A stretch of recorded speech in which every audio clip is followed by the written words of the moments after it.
What is going on, everybody? Welcome back for another week of Nemesis League play action. It's good to be back here in the booth as we are approaching, well, today will officially be the halfway point of Season 8, which is kind of crazy in the regular season. I'm Rockerman. We're here to do the Player of the Week, and by we, I mean me and Jaegers, my boy. Jaegers, what's going on? Not too much, Austin. Another day, another dollar.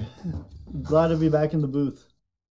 Except he's not getting paid. Don't I'm let's not. let's I'm get not let's get that let's get that straight right here before someone comes after me. I think before a certain governmental agency decides to do a little poking around. But regardless, we appreciate you being here, Jaegers, paid or not. But we gotta do some Player of the Week awards as we just finished up week 4.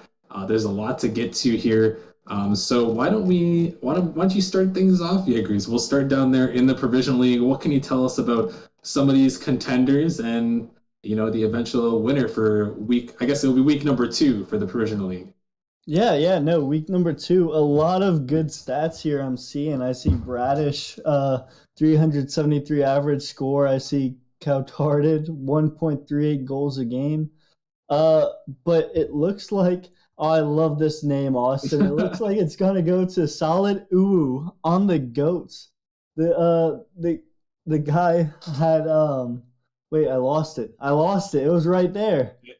I keep losing it. Well, just look at his shooting percentage. That'll tell you all you need to know right there. Oh my goodness, 88.89 shooting percentage. Yep. That's almost Curry levels on free throws. That is ridiculous. The man popped off this week. Congrats to them. Yeah, definitely. I mean, huge performance.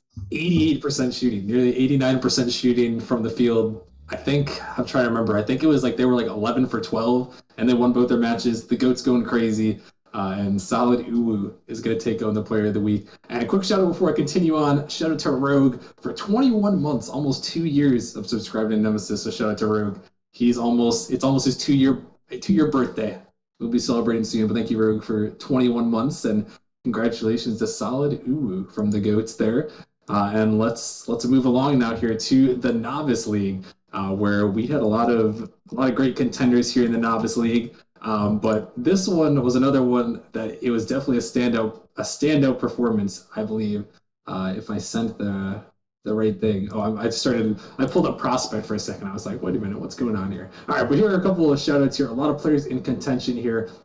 We have KP Football, who went absolutely insane this week. 500 average score this week. Frethi Ginja's out here. Kusei, Quackbot, Brittany the Blade, North, Flight Night, Septune's on there. Cat Jeans also making an appearance down on this list. Actually, great performance from Cat Jeans out there, averaging 1 in each category. But the winner, who also went absolutely nuclear this week with 2.14 goals per game this week, is going to go to Parallax from Frost. Great guy. And he's taking home the Player of the Week award. Congratulations to Parallax, Novice Player of the Week there. No, I'm surprised he's a novice. Dude's a certified dog. Knows how to get goals in the Rocket League, pops off, and solid overall player.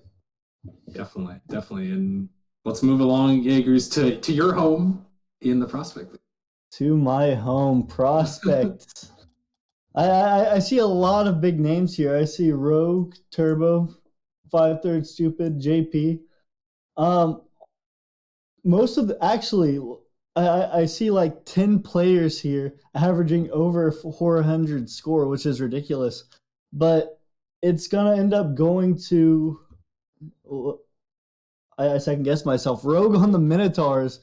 Dude knows how to pop off and lead his team to victory. It's because he's subscribed again, Jaegers. He's subscribed for 21 months, so he quickly swapped it over and gave him the Player of the Week. Well, pay to win. It is pay to win. So take that how you will. No, but all seriousness, Rogue popped off. Yeah, over 500 average score, 1.88 goals per game this week, so nearly 2 in that category. Rogue, absolutely insane performance from him, and almost 2 saves per game as well. So the man went crazy. Congratulations to him. Let's keep things rolling now to the Challenger League, where there were some performances out here in Challenger League. We had a couple people over 500 score per game. A There was actually couple. only yeah, there's a couple, there's a few. Well, There's four. some of them didn't meet the game requirements though. You have Okay. to have All right. All right. All six right. games or more. But yeah, there were some absolutely banger performances on this one. I'll give a couple of quick shout outs here. Shout out to Jake on this list. Shout out to my teammate Q up there. Dolphin Puck, Hardpoint on there. We also have Boxul, who went absolutely insane this week as well. This one was a close one, took some debate, but the winner is going to be Blueberry from the Hellcats, who went off this week over 500 score per game, 1.57 goals per game. And 2.29 saves, putting in work on all ends of the pitch, and some assists there to work, and over 50% shooting. So, insane performance from Blueberry on the Hellcats. They're taking home the Challenger Player of the Week, and we've only got two more to go here, Jaegers. Rival League and Titan. Why don't you tell us about the Rival League Player of the Week? No rival league. You could tell this was a hard decision here, Austin. A Mm, lot of good stats. I'm it seeing was. great stats across the board. I see Hawk. I see Cottony. I see Koala. I see Val. I see Ibonic. Oh my goodness. Yeah. But the one taking it home is Magma Beast, a former Titan player, former management member, is gonna take it home this week with one shot per game, zero point 0.9 assists, 1.7 saves, and a 437 average score. Yeah, honestly, this was the one that we had the biggest debate over. Like you said, this one literally had a whole list of people. There's probably Yeah. what, there were probably like 10 people here that met the requirements, all with over 400 score per game. It was a very tight race, but Magma is going to take it home there for the player of the week. Well deserved. Like you said, averaging one in almost every category there. Tough debate, but he takes it home. Shout out to Magma there. And last but not least, we'll head to the Titan League, where actually there weren't that many people up here that qualified, but it was a close debate here. A couple quick shout outs making on this list. Max as always seems like he's on these lists here. We got Mayo who popped off the Dragons. Maybe making a comeback out here. There, shout out to Mayo, staff member of the month as well. Shout out to him, making his way on this list. We also have Dylan on Pay to here. win. Pay to win. Yeah, exactly. He makes it on the list there for being the staff member of the month.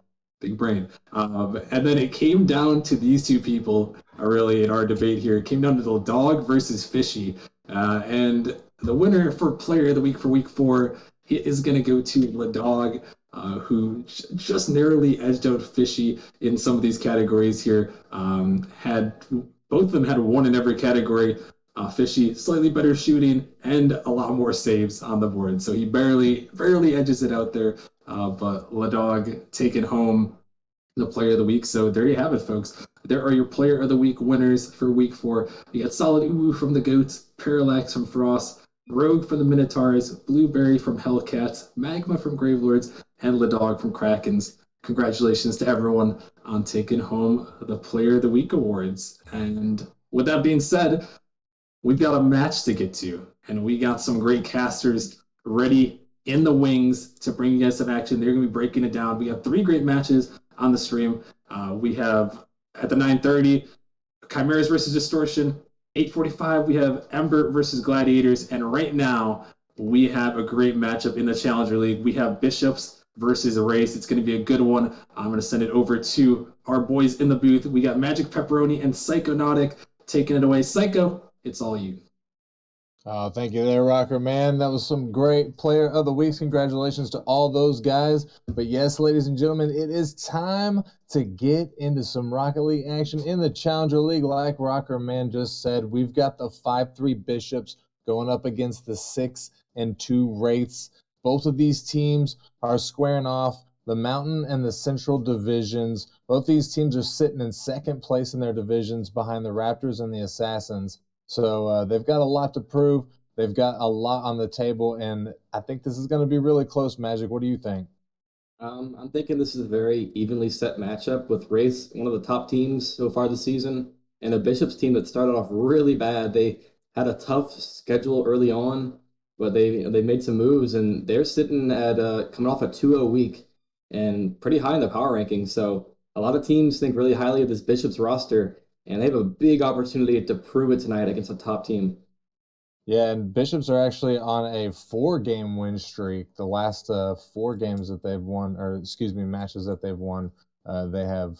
I didn't see how well they've done, but they've won all 4 of them. And Wraiths, they actually went on a 4-game win streak in the beginning of the season. They came out of the gate on fire, but they've since cooled off a little bit. But we'll have to see.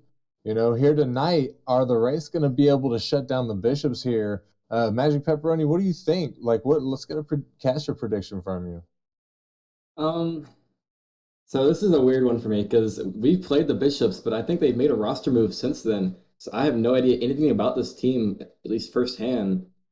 On the other side, you got the Rays, the team that when we played them, I was out of town. So I don't know anything about these teams firsthand, but I do know that Milky is popping off in this series. And if it's one guy who's going to lead this team to win, it's Milk. And on the other side, Bowser, I think he got a player of the week. I think he's on Rays. So it's either him or Milk has to pop off. And I think they have pretty good odds to have at least one of those two guys go crazy in the series. So I got Rays taking it in 4.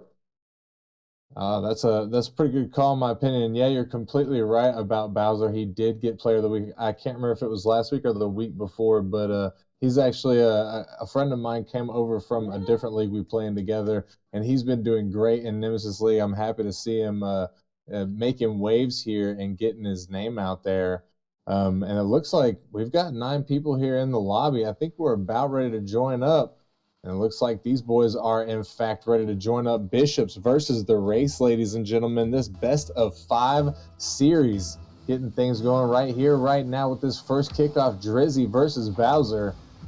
Ball bounces out to the midfield. Hypnotic's there, but Cookie going to take that away from him. Cookie gets the touch. Down looking for Milky Fort, getting in front of it. Bowser off the sidewall, going to miss his touch. The ball's floating in the midfield. Hypnotic with the shot, but it's not going to go. Relic Cookie almost putting it in his own net, but Milky was there to save it away. Cookie down to Bowser. Bowser getting it past the defense in the midfield, trying for the follow. Gets it past Fort. Drizzy's there, sending it out from in front of his net. In the first 30 seconds, seems to be going so far in favor of the Race. I feel Magic Pepperoni like they are holding most of the, if not all of the offensive pressure. Yeah, Bishops probably feel they're slightly an underdog, even though they had that 4-0 last 2 weeks, as you pointed out. But you're going to see some nerves early on here from a team that wants to keep their streak going in the Bishops, and they have a really tall task against the Rays here. And you can see kind of the nerves playing a little bit of a factor there. Scary situation is taken care of, but yeah, you're right. The Rays looking very comfortable, as you would expect early on in the series. And I'm just wondering how long it's going to take for them to warm up with as much offensive pressure as they are applying. It's just a matter of time before they score a goal, and then sometimes these highly aggressive offensive teams can just run away with it. Relic in the midfield. Bowser going for the bump. The ball gets hit to the corner. Bowser's there off the backboard. Hypnotic's there to clear it away. Drizzy in the midfield gets it past the defender up the corner. He's with it. He's going to bounce it out to the mid-Fort there, take the shot, can't get it through the defender. Bowser's there, beats out one of the Bishops to the ball. Drizzy's up, gets the flip reset, and he can't get it in. Milky almost with a disastrous touch. That was dangerous, but it worked out for him. Relic Cookie to send it all the way down. Hypnotic putting the ball in a dangerous place. Oh. Bowser with the shot, clangs it off the side post. And Drizzy puts it up. Milky's there, keeping the pressure alive for the Wraiths. Hypnotic just trying to clear it out. It goes over the line. Cookie getting bumped off the ball, but able to stick with it. Bounce pass, looking for Milky on the other side. Milky up the sidewall, sticks with it, but Drizzy to take it away from him. Half of this game gone now so far, Magic Pepperoni. No goals. Even though Race still holding a majority of the pressure, they have not been able to crack through the Bishops' defense. Yeah, and I'm not going to lie to you. I'm actually kind of disappointed in the way the Rays are playing so far in these last couple of minutes. They've had plenty of opportunities. They had pretty much an open net if they had a good shot. They had a 2-on-1 situation where Bowser just goes for a bump. There's nothing the last man can do. So the Bishops kind of getting out situations they usually wouldn't. And you have to think, at what point does that bite them in the back, but not right here, as the good shot comes on target that they've been looking for, and Milky puts it in the top corner. And you called it. Milky showing up for the Wraiths. He's there to take advantage. Hypnotic hitting the ball just a little bit too far away from him, loses control, and Milky was just super fast, ready for that ball, and he's going to find the back of the net. 2 minutes left on the clock, plenty of time for Bishops to make a comeback, but will it be enough? Will Race be able to shut them down and take game number 1 of the series? Milky keeping it out of his net. Milky popping it up to the mid. Drizzy's there, but he can't get a solid touch towards net. Sends it up the sidewall, down to Fort, but Milky in front of it. Milky past Hypnotic in the midfield. He's got space to work with. Drizzy going to challenge the ball. Relic sending one down, but Drizzy is still back to stay defensively sound for his team as the ball gets cleared back to the Wraith's end. We've got just a little over 60 seconds, and Hypnotic gonna sneak one past the last defender sitting in net. I mean, it turns into a goal. They probably should have gotten punished for a bad clear. He had 2 open options on a counter attack and just overshot both of them, but still nobody has boost on their way getting back for the Rays, and the Bishops, they're gonna tie it back up. Both teams kind of playing a little sloppy in the finishing department when they have a chance, but sometimes you gotta let the defender just not be in a good spot, and that's what happened right there. That is indeed what happened. The best defensive teams can make mistakes, but Relic Cookie taking advantage of a mistake made by Hypnotic. Bowser able to get that ball through and find a pass to the middle. Magic, that was a heck of a play. I mean, Bowser just bodied their third man. I mean, you can't really blame Hypnotic too much. He has to play a 50 there, but you got to get a little stronger in that situation and play the low 50 so you stay in position as Bowser did. And Drizzy has a chance here with the last few seconds ticking away, but not a good shot comes through. Ford has a chance, a good bump, and the bump will do it. The Bishops tying it back up before it gets too low in time. Yeah, Wraith's just not able to make a good defensive stand right there, and Fort takes advantage of it. He gets an easy ball and didn't even generate very much power on it, but it was enough to cross the line, which is what matters. In the final 60 seconds now, we are back to a tie ball game. Hypnotic almost getting it. Drizzy also missing the ball. I think he was expecting Hypnotic to get his touch, so he just wasn't ready. And oh no, this is disastrous as nobody from the Wraiths back to make the stop there. I mean, so Drizzy backflips when on an open net and then just 50s and gets the goal he deserved in the first place. So, I mean, he made it in just a few extra steps, and the Bishops, they're in a good spot to close this game out if the Wraiths can't do something in the last few seconds here. And it might be tough because the Bishops have seemed to get stronger as the time has ticked down. And they started off not super strong, but now they are commanding much more possession over the ball. There's in the 30 seconds, we'll see if the Wraiths can clean it up or if the Bishops will carry this win and get the first win of the series. Hypnotic out of the corner. Bowser's there, pops it up. Hypnotic still with it, but he's going to hit it around his own teammate, Relic Cookie, to put it up in the final 10 seconds. Drizzy putting it down. Relic Cookie still with it, trying to follow, but Drizzy to take it away from him, trying to get one for the road. Bowser to send that one away. Great save, but Fort is not done, and he's going to add a little salt to that wound. 0-second goal, giving the win to the Bishops. I mean, how good you have to feel if you're on Bishops right now. And just a little fun fact for you, Psycho. Their last 4 series that you pointed out, they've won every one. They've dropped 1 single game in all those series combined. So you have to think, if the Rays start off slow in the series, as they have done, do they have a chance to really get themselves back into a good spot to take the series? Because Bishops, we've seen recently, once they get rolling, they're honestly one of the top teams. Yeah, I don't disagree with that. After that, I mean, in the beginning, I was like, man, Bishops are looking, not that I'm anybody to say weak, but they were just looking weak. They weren't looking like a number 2 in their division team. But after that, like, I would say the halfway point, like that 2-minute, 30-second mark, they just woke up. They just started assaulting the Wraith. They just took possession away. They said, we're not going to let you do this anymore. We're just going to do it, and we're going to do it better, apparently. Yeah, I mean, that's not exactly the way you want to start. After the race, it's so much pressure. Like we were saying how good the race looked early on, pretty much always on offense in the first few minutes. They kind of missed out on a few chances they had to score that would have played a big factor in a game they lost by 2 goals. They at least had 2 or 3 chances to put it away. And at the end of the day, their overcommits as third man, leading to counterattacks were what they it was their demise. So game two here on Urban Central, it has to start off fast and early, and it can't just be offensive pressure, Psycho. It's got to be goals. Yeah, and definitely we need to see the Bishops, or not, excuse me, not the Bishops, the Wraiths clean up their defense, like you were saying. At least I think like two of the goals that the Bishops got in game number one were just off of silliness, really, just not having anybody sitting in net when the ball was in their defensive zone. So hopefully we'll see some them tighten up their defensive end and push forward here in game number two. Maybe force a game number three and have a tied record for the match series. As Milky's going to pop it up. Hypnotic side flip in there, but Drizzy was there to take control of the ball. Ball's floating in the midfield. Cookie and Hypnotic gonna 50. It goes in favor. Fort's there. Bowser to send it away from the Wraith's net. Milky sends it down. But Drizzy's gonna follow it on the Bishop's backboard. Drizzy still with it. 50s with Cookie. Cookie trying to find, but he's gonna leave the ball as Fort hits it away. Milky to find Bowser off the top crossbar. It's not gonna go. Missed opportunity for the race there. Magic Pepperoni is not the way they want to start this game. Yeah, that was the story of game one, is they had plenty of opportunities, but no goals coming from it, and that's what we called on them to do.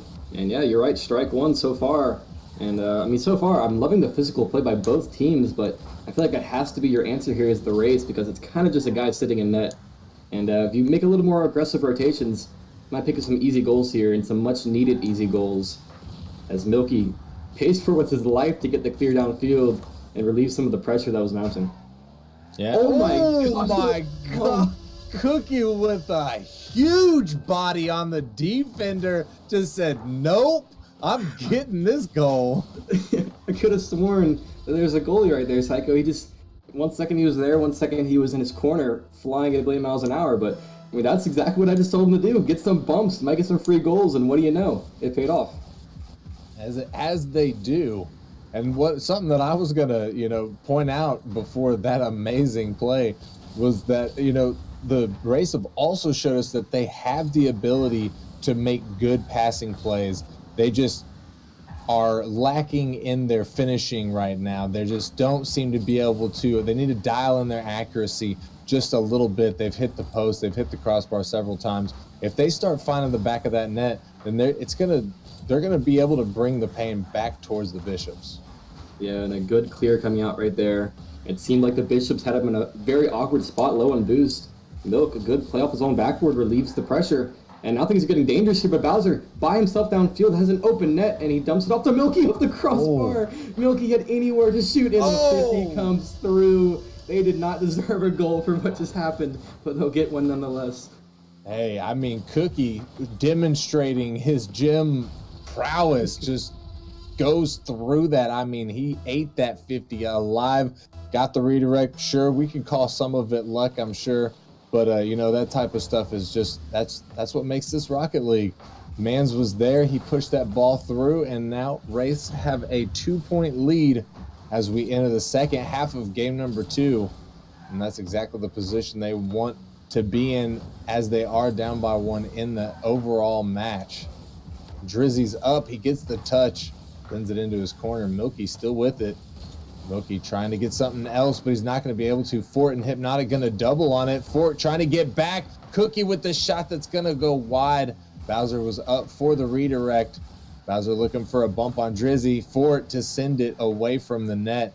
Hypnotic pops it up, just trying to keep it away from the races. Relic puts it off the backboard, and Milky has an easy shot as the Bishop's defense begins to break down.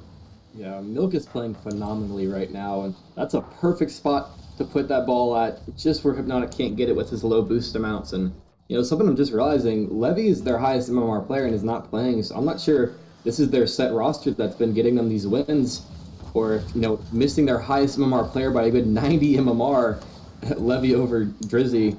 You have to wonder, because Drizzy looks fine, but at what point does, not having your highest MMR player come to bite you against the top team? Yeah, it's definitely a tough situation. Exactly like what Bishops are in right now. 3 down A minute and 35 left on the clock. Drizzy missing his touch there. Seeing the nerves start to play out for the Bishops. It's not going to be as easy of a win as they might have anticipated based off of game number 1. Milky got plenty of room to work with here. Gets it past 1. Can't beat out the second. Is Relic going to 50 with it? It's a free ball for Bowser. He gets the touch, beats out 2 defenders, leaving the net wide open. Relic with the easy redirect into the net, and the Wraiths are running away. Yeah, we've seen that situation plenty of times in this game alone, where one guy just cherry picking downfield and nobody anywhere near the ball for the Bishops to get in the way and put a hand up, and that one's just going to roll right in 4-0. I mean, if you wanted a flip of the script, this is what you were looking for from the race. They look really good right now. And I mean, when you hypothetically one of your best players in Bowser, who had the player of the week, I think 2 weeks ago, is sitting at the bottom of the scoreboard with hardly anything going on, and they're still up 4-0, they can ramp up a lot more. Oh yeah, they most definitely can. One thing I know about Bowser is he's a mechanical player, but he's also a very smart player. He knows that if there's people on the field that are better at chasing the ball, that are better offensively, he's perfectly fine with playing the midfield and the defense. He can play pretty much any role that he needs to. So he's a very versatile player. But when you see, like specifically when I see him at the bottom of the the leaderboard, I just figure his teammates told him, "Yo, we're about to go ape on this ball and just, back us up." And that's exactly what he's been doing. The final 10 seconds of the game, pretty much impossible at this point for Bishops to come back, though they are going to get one for the road. Fort coming in, getting a little stat pad for himself. The final 6 seconds to go. Yeah, a good redirect by Drizzy makes a awkward defender have to make a touch. I don't think it'll matter as the last 6 seconds here in the kickoff, just a formality. The Crown race, the winner of game 2, and send us to game 3 on an equal footing here, Psycho, as after seeing that game 1, though the Rays had plenty of chances to make something happen on the offense, I was pretty convinced that the Bishops looked like the better team on the day, but game 2 proves me dead wrong as a blowout comes through on Urban Central. And we go ahead in this series with anybody able to take it. Yeah, moving into game number 3, the most pivotal game of the series. Which team is going to come out? Which team is going to be sitting at match point after game number 3? I think both of these teams have a compelling argument that, wow, Wraiths really showing up right there. They were doing really good in the beginning of the first game, and then they sort of fizzled out. It's like they almost, lost their muster in the second half of game number 1. But in game number 2, these guys just woke back up, specifically Relic Cookie with getting the Hattie, 5 shots, over 50% shooting percent right there, and 2 saves. He really put the race on his back and performed well during that game. Yeah, you can see the Bishops taking their sweet time to ready up here. They're using every second to talk things over. Game 1 race, they got punished for overcommits a few times. I think 3 times in this game, Bishops got punished for overcommit. So whatever team is playing a solid third man that plays to buy time for his teammates to get back, they seem to be succeeding right now. And Rays, they looked very dominating in their play style. The way they played that game was just sit back at defense and wait for the Bishops to have a mistake, and then just brutally punish them for it within 2 seconds in the Bishops net. So here we are. We head to game 3, Psycho, and this is anybody's series. And you have to wonder who's going to be the guy for the Bishops to get them back rolling towards a win. Yeah, I mean, if I had to guess, I would expect to see Fort.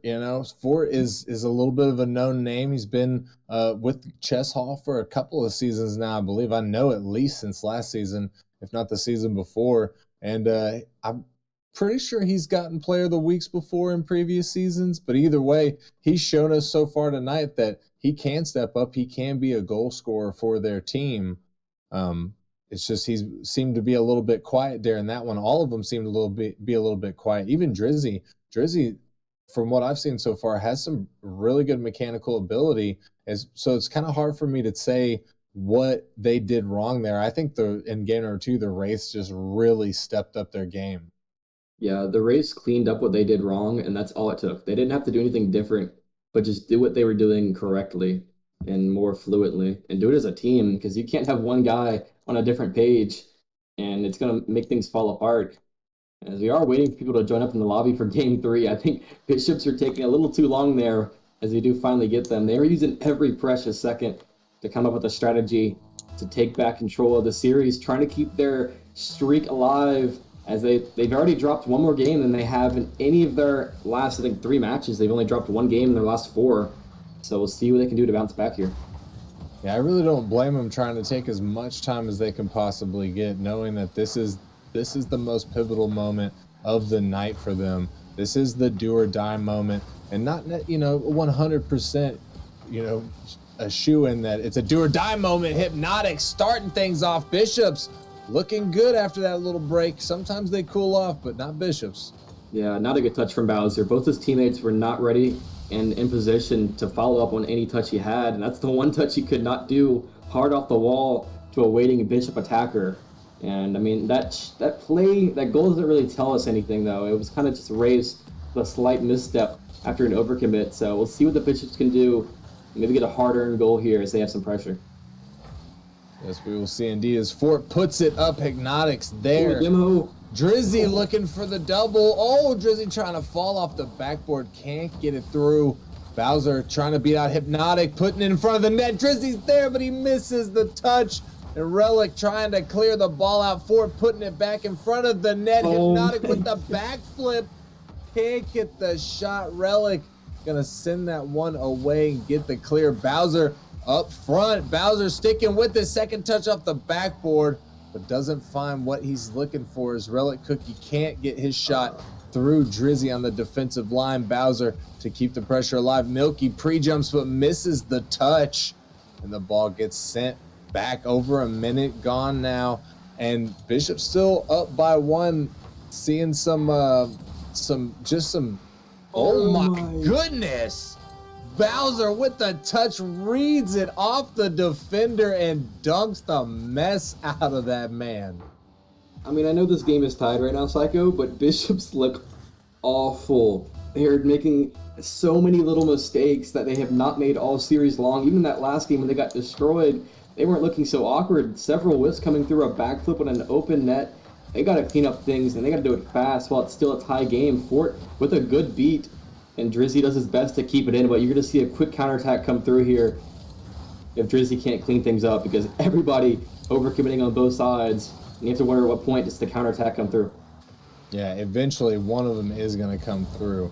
That's one big thing about like Novice League and such, is like there's so many overcommits. Drizzy getting back just in time to stock that one from Milky. But yeah, the Novice League, sometimes it's just banger ball back and forth. So oh my gosh! Oh! Man, you know what? I didn't shout out Hypnotic. I called out the other two. I called out Fort and Drizzy, and Hypnotic said, all right, let me show him something. So, hey, you got it, Hypnotic. You the man right now. Oh my, wasn't he the guy that backflipped on an open net? And he's just going to say, okay, guys, I'm sorry. Let me repay the debt, and just double that right to the top corner. And he'll get back on defense here. Hypnotic playing a big role as another save comes through, and Drizzy has a chance here to relieve the pressure. And Fort with a big save right there, coming out of nowhere at the last second, getting that ball. Respect. Love to see the huge saves. 2.5 minutes, the double commit from Hypnotic and Drizzy, and the counterattack. Fort can't get back in time. Milky has tied it up. Yeah, bad double commit comes through. What was an open net, and it's just a good clear. Catches Fort off guard, not ready for it. Has to be playing a lot safer, especially after seeing his teammates double commit. So Bishops, they had a great play come through. Hypnotic with an amazing shot, and it's just wiped off the board by a mistake. Oh my. Getting it past the final. Oh no, but his shot's going to hit post. An unfortunate event for Milky right there as Relic Cookie puts it down. Hypnotic missing his touch. Milky to stick with it, but can't get the 50. Relic has got a little space to work with here in the midfield, sticking with it past Drizzy. The ball gets touched by Hypnotic and then by, oh my goodness, Drizzy putting it towards his net, but Hypnotic able to make the stop. And the Bishops finally able to get it back to the midfield. Dangerous dangerous situations for the Magic Pepperoni. I'm starting to wonder if the Bishops are going to be able to take this. I mean, just in case anybody who needed confirmation that stream nerves play a part, I think this game has proven beyond any doubt, anybody's mind, that these two teams are kind of struggling to do the basics that they would have no problem if this was an off-stream match. Good clear comes through, but you can see Cookie waiting all day for that ball to come to him. And a minute left to go here, Psycho. And you have to wonder, at what point did the Bishops make another mistake? And can they make that mistake after they get a goal to secure this game? Or will it be the Wraiths that make the mistake? Either team could happen. We've seen both of these teams pop off offensively. Oh, Milky gonna get it through. I didn't see what happened, but I could have swore that defender was gonna be able to make the save there, Pepperoni. Yeah, Milky puts just enough power in for it. No boost. Has to pre-flip it. And he just doesn't get it off target. If that last guy racing back waited a little bit longer at back post, he probably could have cleared it, but either way, Milky, he does enough. And the Bishops, they make that mistake. And you have 50 seconds left to make an attack that matters and that can be finished off with an accurate shot. And the demo comes through. This might be their chance. Bowser with a good catch. And time's ticking away fast here, Psycho. We need to see something now from the Bishops. Yeah, it is ticking away fast indeed. A little over 30 seconds left. Drizzy out of the corner. Fort helping him out, but Fort messes up his recovery a little bit and is not able to get it away from Milky. Milky almost gets just dunked on by Drizzy, but the shot was going wide anyways. Milky down to Bowser out of the corner. Fort is there, gets the touch. Bowser with the demo and the back pass. He's just going to take control, cut on the ball. Hypnotic to take it away from him. Fort. Milky is up, but Fort with the pancake down. Nobody from the Bishops there to take advantage of that situation, and Milky gets it past one. Fort looking a little bit defeated there. The ball is still up, though. Drizzy sending it down, but Bowser to put it down and secure game number 3 for the Wraiths, going in to game number 4 on match point. I mean, I like to submit a little early Player of the Week nomination for Milky. Because, oh my gosh, this guy is carrying right now. His teammates are doing fine, but every time they need a clutch stop, they need a goal, he's the guy they're turning to. I mean, Drizzy or Ford had a chance to put that away, pass it down midfield, huge 50 for Milk, and is able to follow up and get the clear over the next attacker. And that pretty much just ended the game of what it could have been an attack that probably should have ended up in a goal. Bit of an overcommit comes through, and Milky makes quick work of the situation. And now you got a match point here. Bishops, their streak on the line, heading to Forbidden Temple. What's going to happen here? Is Milky going to slow down and give them some room to work, or is this going to be another game like we've seen the last 2 times? I'm anticipating to see a repeat of the same game. I think the Wraiths smell the blood in the water. They want to put an end to this. You know, they want to keep on, or they want to give the Bishops that first loss in their streak and make them feel that pain. That's a painful thing to have to go through. And, you know, who knows if the Bishops are able to turn around and pull off a win, who knows how far that hot streak that they're on can go. But there's nothing like, you know, being on a hot streak and then getting it ended right there. Sometimes it's hard to make a comeback from that. Yeah, I mean, especially when you're coming off of 4 matches like this, when you're so used to having easy wins where you're in a good spot the whole way. Now you're needing 2 games in a row or you're done for. We'll see how they can handle the adversity. As Fort with a good clear and a chance to counterattack here, but Bowser gets in the way. And the first 15 seconds had a little bit of promise for the Bishops, but nothing really coming to a solid state, and we stay at 0-0. We'll have to see how things develop. The Bishops start to wake up. They really need to. We really need to see the Bishops from game 1 that start to build a lot of momentum and just become unstoppable. Fort with the touch off the backboard. Drizzy sending it down. Bowser out of his own corner, off the ceiling. Gets a flick down to the midfield. Milky trying to find it, but gets batted away by the Bishops. Cookie down to Bowser. Bowser not able to find the touch. And Drizzy going to take it out of the midfield. Milky gets the dunk. Sends it all the way back to the Bishops' corner. Fort with the mistouch, putting in front of his net. Milky's up, but he can't get the ball towards the net. Cookie getting it past the defender, back pass to Bowser, but Bowser not able to find a good shot on net. Drizzy's going to send that one all the way across. Milky with the shot. Hypnotic, not expecting him to be there for that touch. And I'm pretty sure, remember, Hypnotic having plenty of boost to make the save.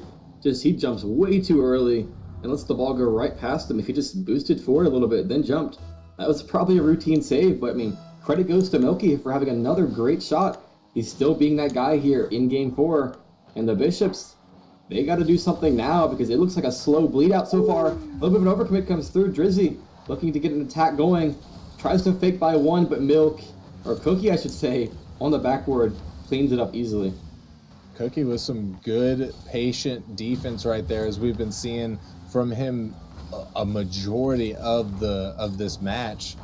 But he just waits for it on that backboard, gets the touch, falls it into the midfield, and just completely reroutes any form of danger away from his net.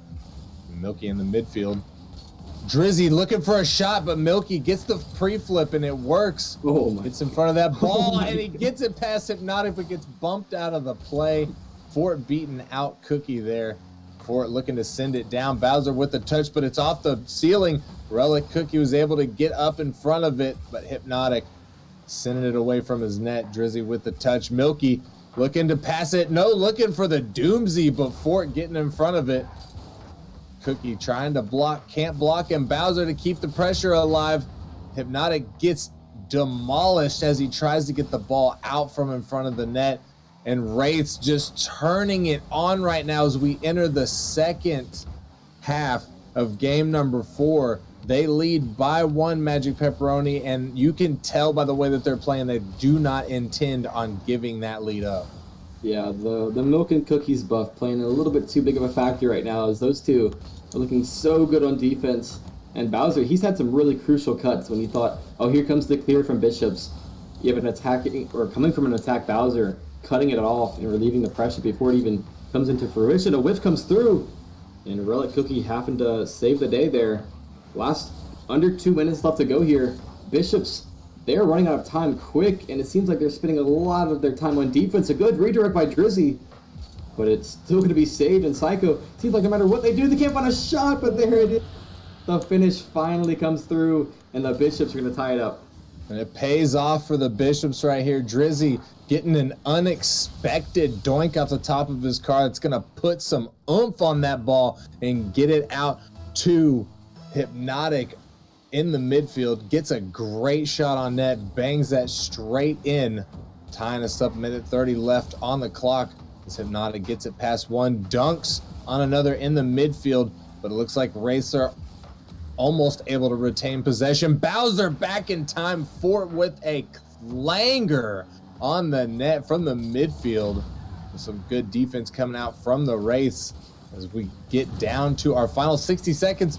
Relic looking for a pass, but Bowser just not going to come up for that one, as both of his teammates were already a little bit too far to make him comfortable. He does not want to lose, or excuse me, yeah, he doesn't want to lose this match. I could say he wants to go, but Relic Cookie gonna secure a 1-point lead as Milky with a beautiful pass to find him upfield.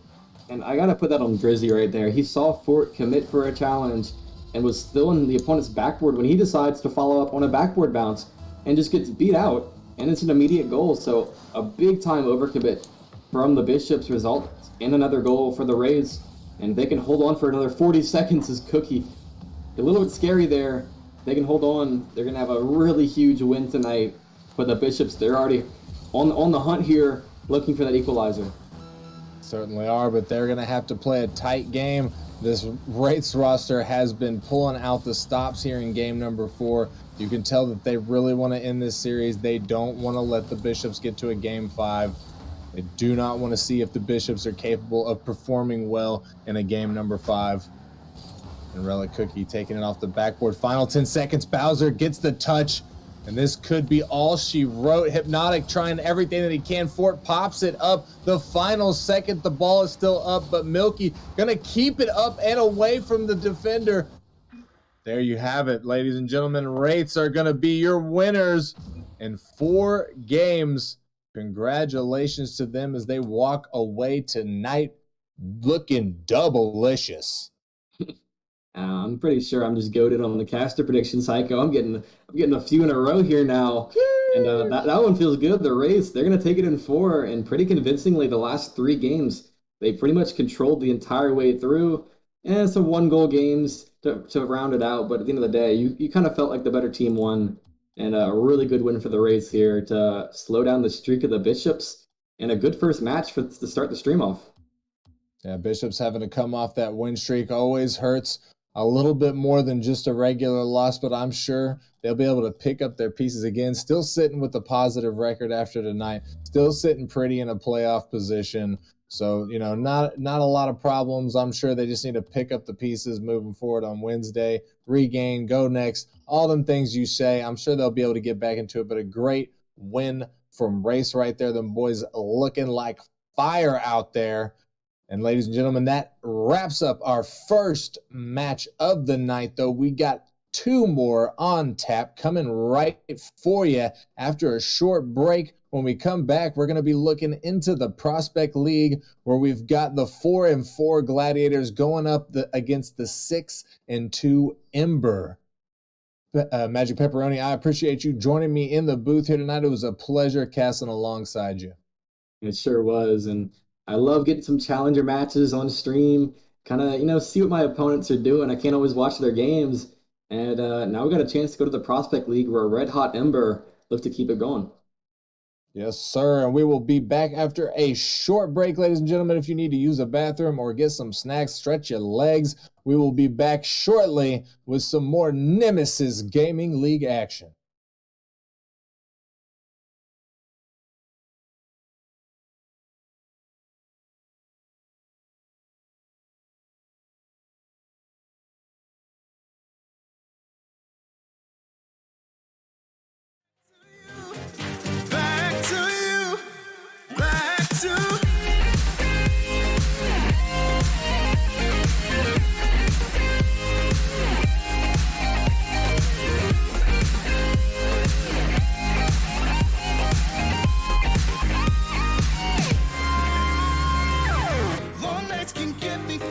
Lonely, hey. And hearing music that can make me smile.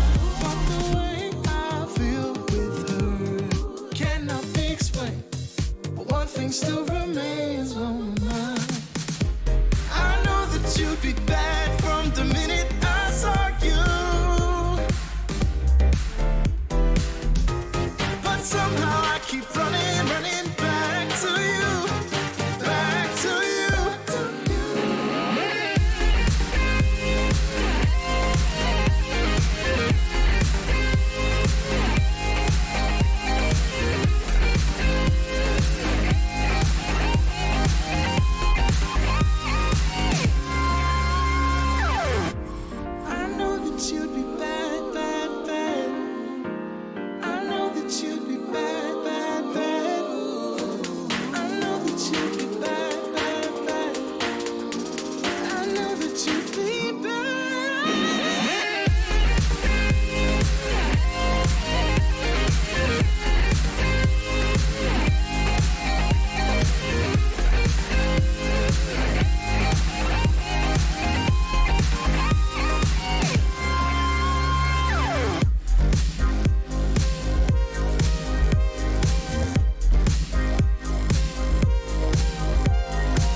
We belong together.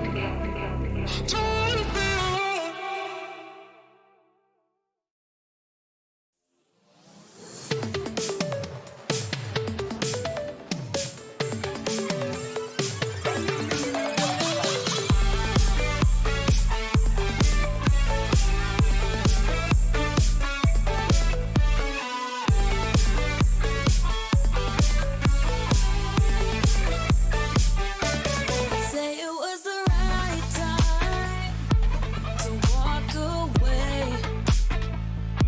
When dreaming takes you nowhere, it's time to play. Body's working overtime. Your money don't matter. The time keeps ticking when someone's on your mind.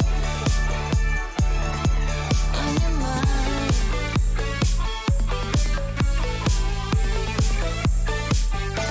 Moving in slow motion, you feel so good. It's a strange anticipation. Knock, knock, knocking on wood.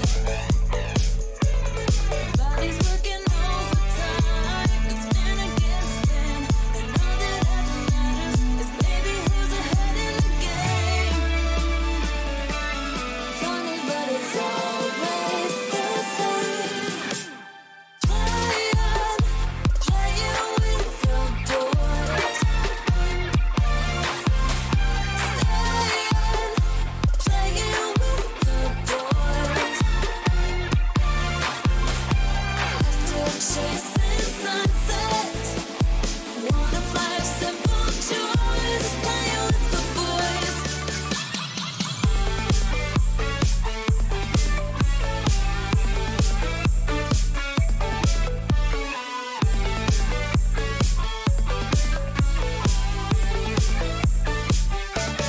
Said it was the wrong thing for me to do. I said it's just a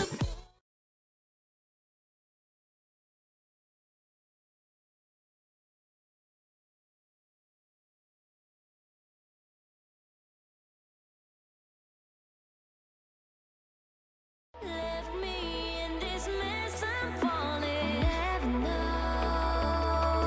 Can't find a reason why. Couldn't get any closer. Can't find a reason why. Couldn't get any closer. Can't find a reason why.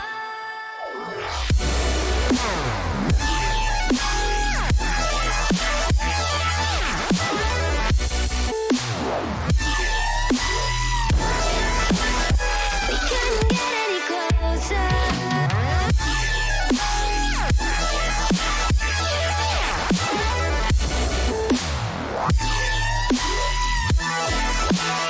We couldn't get any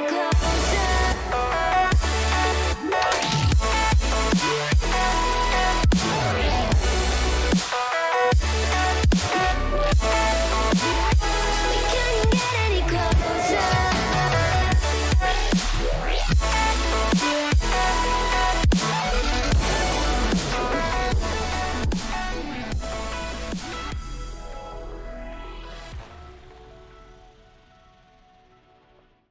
All right, what is going on, everybody? We are back here after a wild last matchup there between the Race and the Bishops. We are heading now to the Prospect League for Ember versus Gladiators. And quickly before I introduce my co-cast for this one, a couple quick shout-outs. Shout out to Chunk Light for the 5-month resub. He says I'm stealing his beans. Yes, I am. Thank you for the resub, Chunk Light. And also shout out to Jarhead, the GM, who just caught a dub there with his team, the Race. They're going for 4 months. He says hi, Mom. So shout out Mom as well. Shout out Jarhead's mom. Hit me up. Just kidding. But anyways, Irosa, what's going on here tonight? How are you doing here? We got Ember versus Gladiators. Well, I was good until you said for Jarhead's mom to hit you up. Okay, So- sorry. It's all right. Just a little bit more respect on the lady, all right? Hey, Just a I'm little bit more. a respectable man. Respectable man. But anyway, anyways, I digress. Oh, Alrighty, we got Ember Gladiators. We have starting today for Embers. We have Lewis, Mealy, and Gallium going against Freak Mighty, Turbo, and Shaggy. Yeah, we got some good players here and good teams. I mean, Ember coming into this one, they went 6-2 to start the season. Gladiators 4-4, but they have been winning recently, 4 of their last 5. And obviously, I think the big storyline here, Irosa, is no shorts for Ember anymore. Shorts got moved up to Challenger League, so no two-time Player of the Week. In their last matchup against the Bandits, they lost in a close game 5. But it's going to be interesting to see kind of how Ember can adapt with their new roster. Obviously, they still have some great players, but when you lose a player like that, obviously it's going to be something to watch out for. They may not have a two-time Player of the Week, but they do have a Season 7. It may be Novice, but Novice was tough last season, I will admit. A Season 7 Novice League champion with Gallium, also known as Charles from last season. Yeah, So you definitely. can't count him out.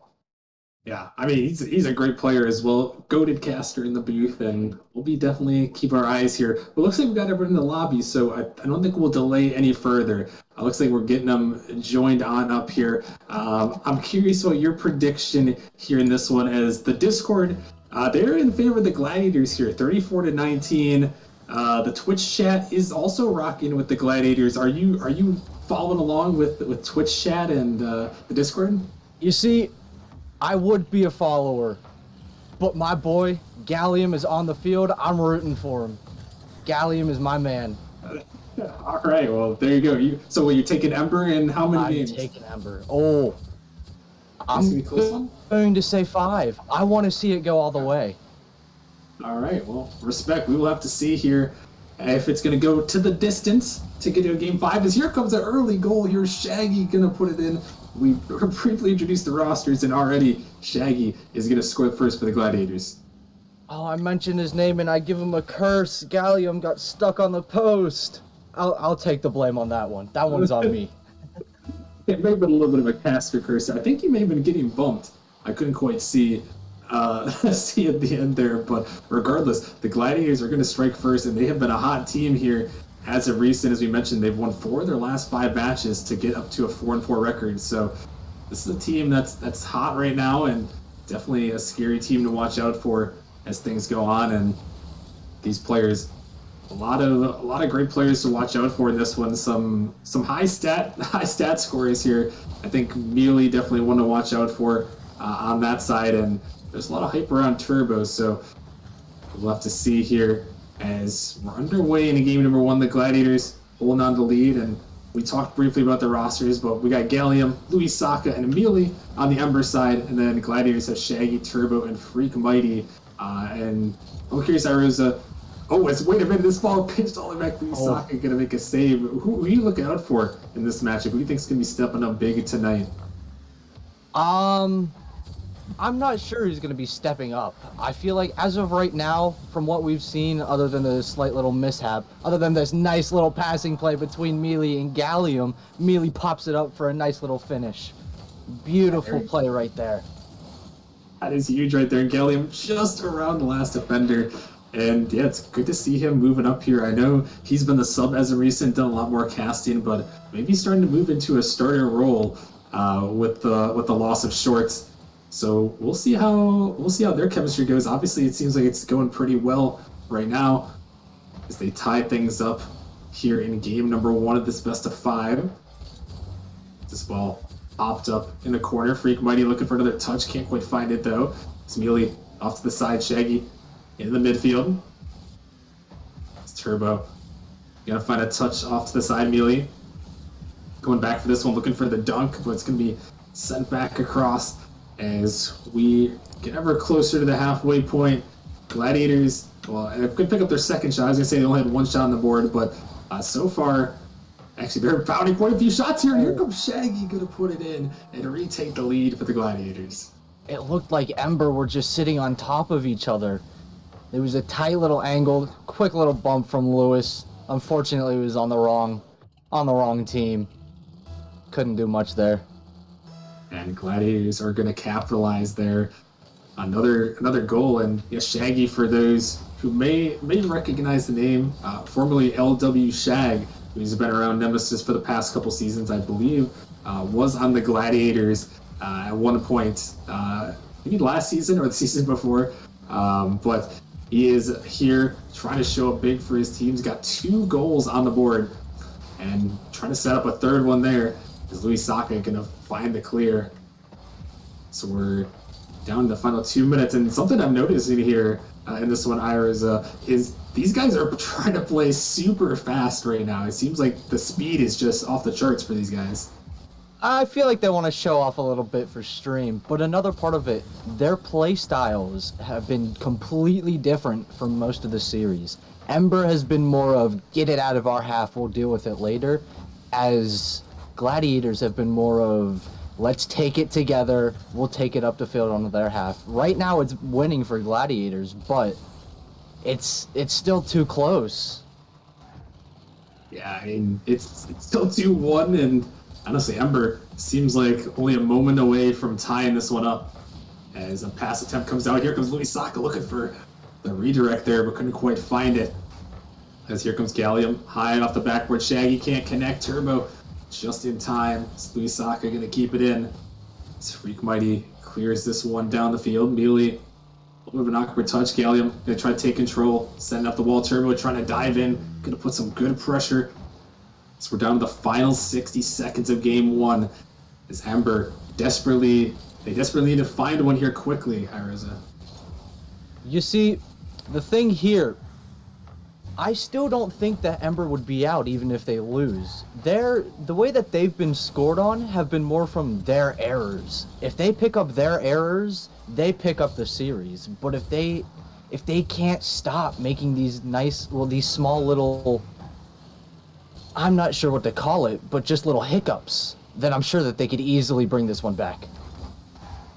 Definitely, and it's all about here, especially in these lower leagues, trying to come back from those little mistakes. And with 15 seconds remaining, Ember gonna hope not to make any more and maybe capitalize on a Gladiator's mistake. As this ball popped up here comes Mealy. What can Mealy do? Trying to take it all the way, but Freak Mighty on the goal line, dropping that one down. This ball still floating. They've got another chance. Gallium trying to get to it. This ball popped up by Louis Saka, but Turbo is gonna ground it. A huge save at the end wins the game for the Gladiators. That was a nail biter at the end. I thought he had it, but just the save came out of nowhere. I wasn't ready for it, and I could see the whole field. Yeah, I mean, that was such a clutch save. Freak Mighty, the biggest save of this one is they are going to actually tie in the save department. They're 6-6. Relatively even game, all things considered. The only difference is the one goal. I mean, everything else is almost dead even. Score was even. Pretty much saves was even, shots was even, demos were pretty much even. I mean, the only difference there is that Gladiators were just able to capitalize on, one more Ember mistake, and that's all it takes sometimes. And now they've got themselves in a great position here in game 1 with that win. Yeah, all Ember has to do is just slow themselves down. Like you mentioned earlier, it's a fast-paced game, especially for Prospect, but how fast can you go until it's too fast? The big question that Ember has to be asking for themselves right now. Yeah, that's true. And I think that's a great point, actually, is you can play fast, but you can't go too fast. And if you go too fast, that's, I think, where these mistakes have happened. So maybe slowing things down a little bit could be the key to success for Ember. But honestly, that game could have gone either way for those two teams. So as we head into game number 2 here, we will see who is going to step up. Will we see Ember maybe take this one? Honestly, it could go either ways. These guys can hopefully know that they can just join up right away in between games. You only have to wait at the very beginning of the match, so looks like we got them ready to go. But Urban Central here, Gladiators, obviously it was Shaggy that kind of led the way in that last one, and I think Gallium had the other goal for Ember as well. So heading into this one, we're going to see if there's anyone else that can possibly step up for I have these two teams. So we're in game number 2 now. Mealy popping up in the midfield. Turbo find a connection, but Mealy right back in to keep it in the Gladiator zone, but only for a moment as Shaggy pops it up off the backboard. Follow-up attempt. Here comes a shot, but it's going to be locked away by Mealy. A great save. And the Gladiators started things out with some great pressure here, Ira. very fast, especially compared to last game. Even though you said it was fast, this looks a lot faster, especially from the opposing half, from Ember, the Gladiator side. Excuse me. The Gladiators are just going to town right now. Unfortunately, nobody there to finish up that shot, but Ember need to pick up their footing right now.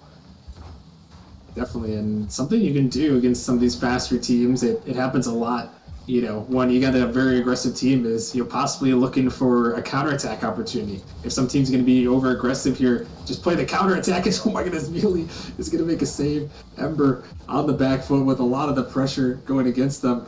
But, that could be a way to find something out here. Maybe that could be part of their strategy, Ira, as well, as looking for a counterattack opportunity and hoping to capitalize on it. I'm not sure playing back would be the best for them, especially if Gladiators start to get a little too fast. I'm not sure what other horde to use there, but we already saw one demo go off. It got them a little bit in a panic. The second that Gladiators find that open man to get demos, Ember's done for on the back half. That's true. Demos do open up a lot of space, and so far it has been a lot of pressure for the Gladiators. They've already got 5 shots on goal, and the pressure is still in their favor. This ball pops up to the ceiling. Mealy can't quite connect. Turbo off the wall there. Shaggy, he's got 2 members on the backboard. Gonna try to pop it around. Ember, oh my goodness, barely makes a save, but here goes Freaking Mighty. He misses the open net. That ball was just floating there in Heartbreak City as the Gladiators, you thought they were finally gonna break through, but it wasn't meant to be. Ember's looking scared on their own half. They're too scared to go for this ball, and it's ending up in so many scared situations as they're bringing up demos now to try to clear out some bit of space to see what they can try to capitalize, but only one of them are going at a time because the Gladiators they're boost starving the Ember. There's nothing that they can do about it. They're getting locked down, and they're forced to resort to 7 saves already. 4 for Gallium, 3 for Mealy. Ember is just stuck on their defensive end, and they're finally trying to break out, and despite all of this, it is still tied at 0-0 here. Despite all the Gladiators' pressure, and despite all the Ember saves, it is a tied ball game. There's 2 minutes remain in game number 2. The Gladiators snuck out a win in game 1, 2-1. Now they're looking for something here. Freak Mighty gonna pop it by his teammate. Luisaka gonna clear it down as Shaggy. A double demo, and the demos are just coming all across the board here. Oh my goodness. I think we've seen more demos in that span right there. We just saw 3 of them. There were 3 demos total in the last game, Ira, and just 3 in the last 5 seconds there. 2 of them were from the same person as he was in the same motion. Oh my goodness. Oh my goodness. Shaggy with a huge play there. It didn't quite open up something, but this one might, as he sends it towards Nippa Mealy. Another save comes through as this one pinched back out of the midfield. Another opportunity, but it's blocked away again. Ember is getting held down in their zone, but they are just saving everything away. The defensive masterclass here as Gladiators continue on the pressure. When will Ember break? Not this time as Luisaka picks up a save. This ball in midfield. Another shot, and it's finally going to go through. Turbo off the pass from Shaggy, and Gladiators finally on the board. Shaggy got that pop mid. There was only one. Oh no, there were 2 back. But Gallium just wasn't in a good enough spot, and Mealy, I believe it was, just barely got beat. Yeah, and with that much pressure, it seemed like it was only a matter of time before they broke through. As those 10 shots and finally a goal on the board. But Ember, now with only 50 seconds remaining, this game has gone by so quick with all the pressure and all the shots. Now Ember finds themselves staring down a 2-0 deficit here. They're going to have to find way to battle back to this ball. Popping up high in the midfield. A bump comes through. Is this one shot towards Nippa Mealy? Another save from his way. As Gallium trying to get it out now in final 30 seconds. Ember, they were still being suffocated as Luisaka tries to get it away. Another shot towards the net. Mealy, another save. He picks up his 6th, but they can't keep relying on these saves. They got to break through in the final seconds here, and they got to try to counter. It's just Turbo back, and it's a 3-on-1 opportunity as this ball is sent up here to the side. Luisaka trying to get it out. Ball in the midfield. As it's sent away to the side, Mealy trying to get it back. Can they find some magic here? It's popped up to the side, ball towards the midfield, but it's going to pop up a little bit and be sent down. The Gladiators survive another 1-goal game And after all those shots, all those saves, they find themselves up 2-0 in the series. You know, I'm gonna be a little optimistic here. They may have to fight for a reverse sweep, but those games were not absolute slaughters of a loss. They were only 1 goal deficits the entire time.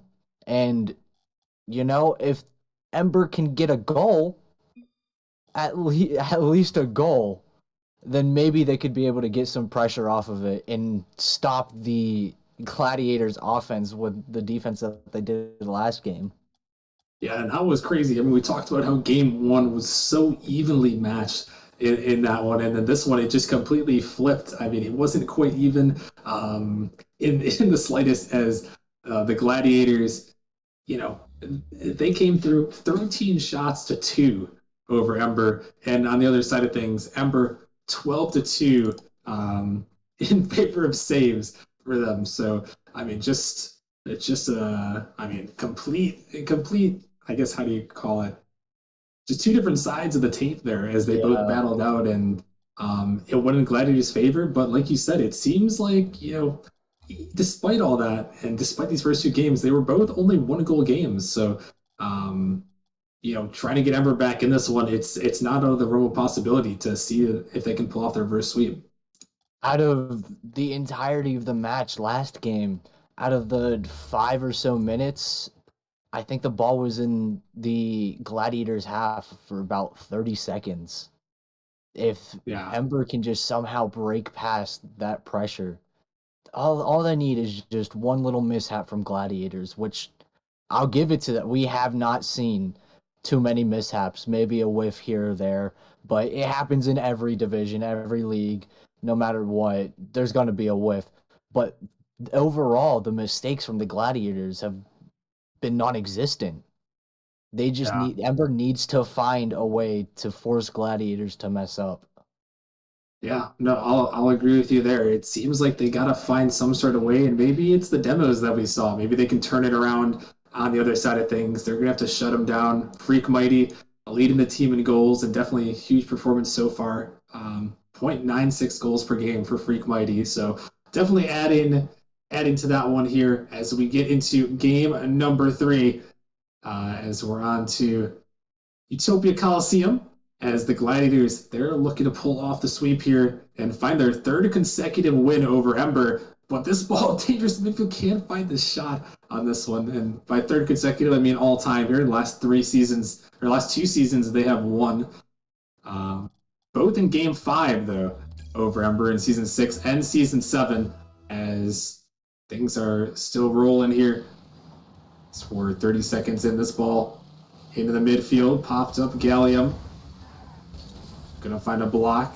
Trying to get this thing out here. As it looks like we may have had some technical difficulties. Apologize. I was just started commenting the game when the players just started playing and the streamer and iRosa weren't quite in here, but I think they've just started going. So 0-0 so far with 4 minutes left. I don't know if iRosa you're still trying to get in the lobby or not, but things are underway here as Gladiators sending this one down. Turbo trying to find a block.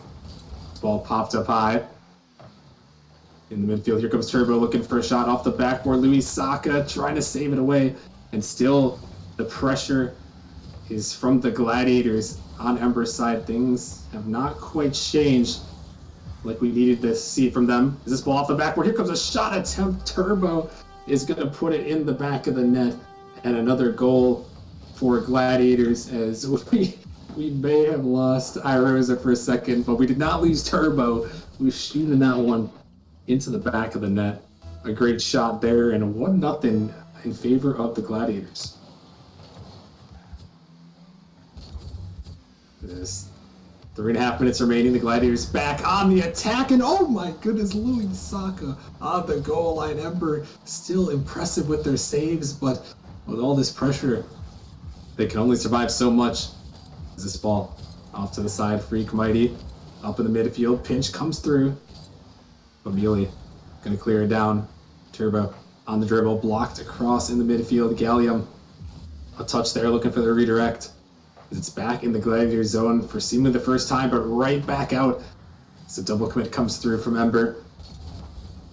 This ball sent down. Ember finally relieving some of the pressure. This ball soft into the midfield. And Louis Saka is coming through. A huge goal. Counterattack comes through. Shaggy was looking for this clear, but just no power on it. Louis Saka camping in the midfield, just waiting, just ready to go.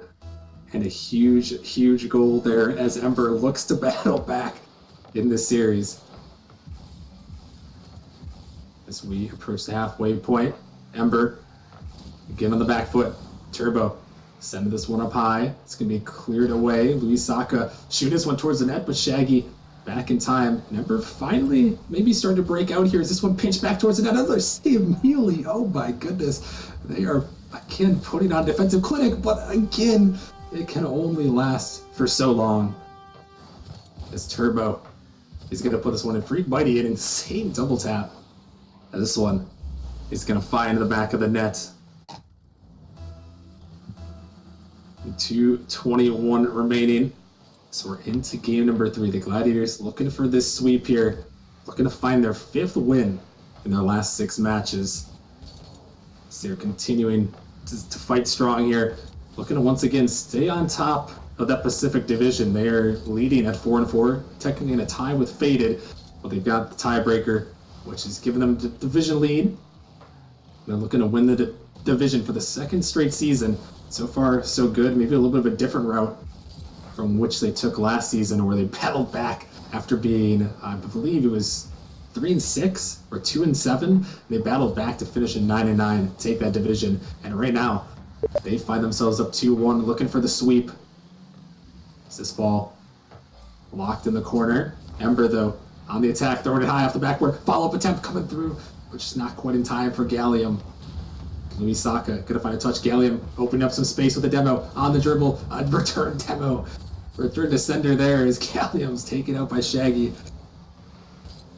This one back in the Ember zone. This ball popped up right to Turbo, though. The shot towards the net. Freak Mighty on the redirect, putting it in, waiting there as the pressure too much there for Ember.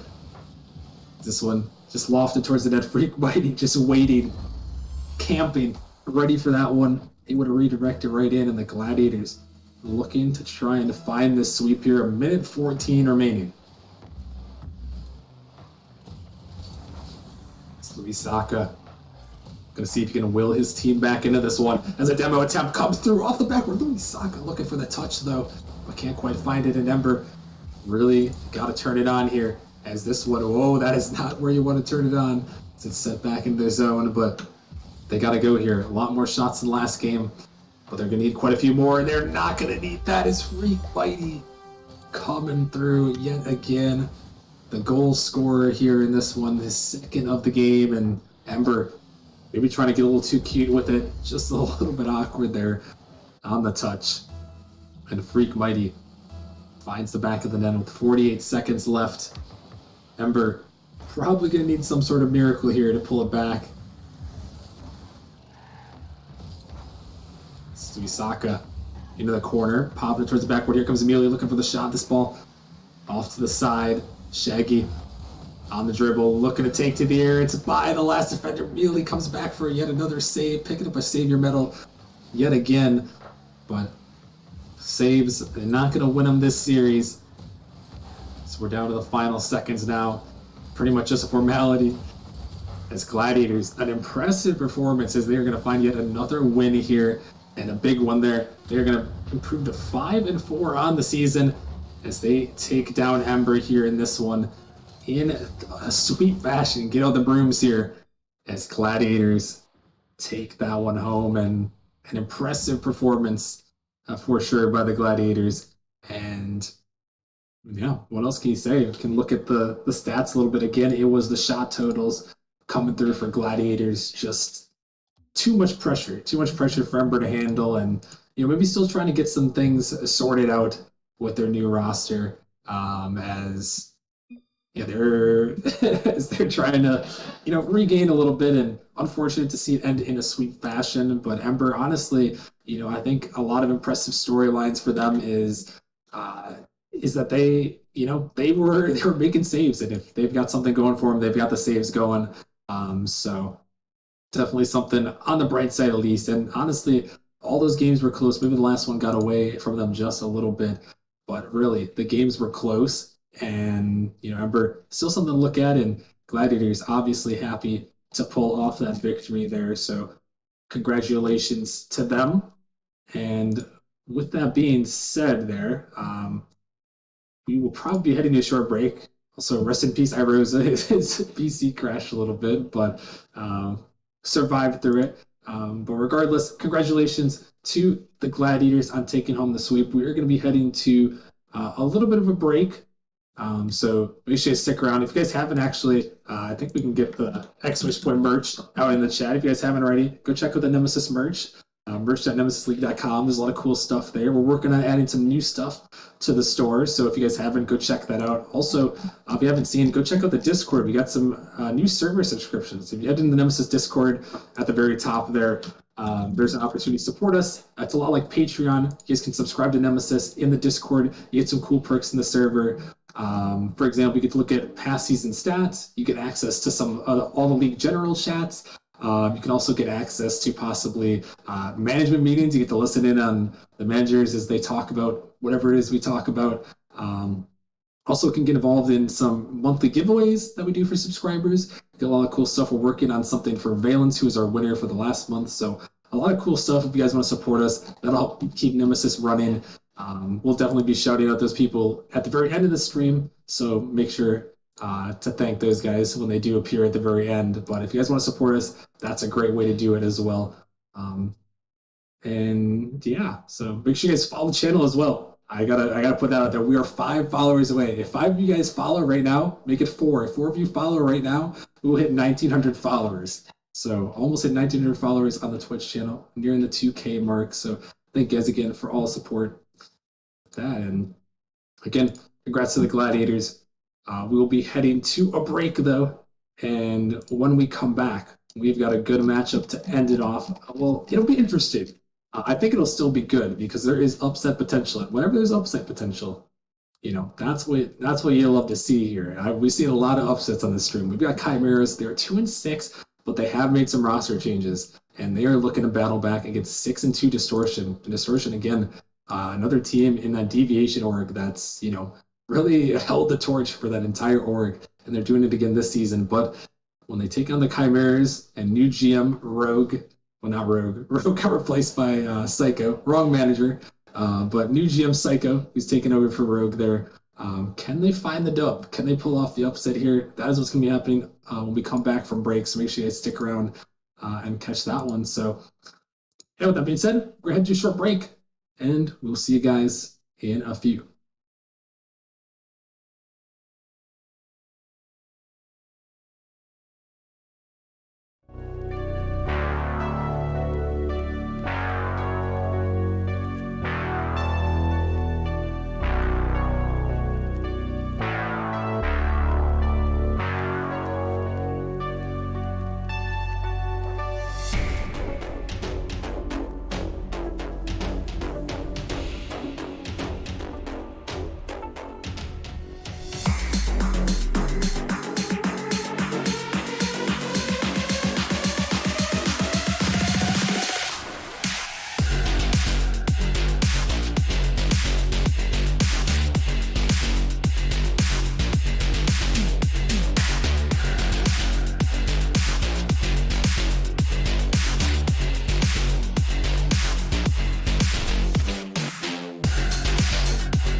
In another week, will be not.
Get it while it's hot.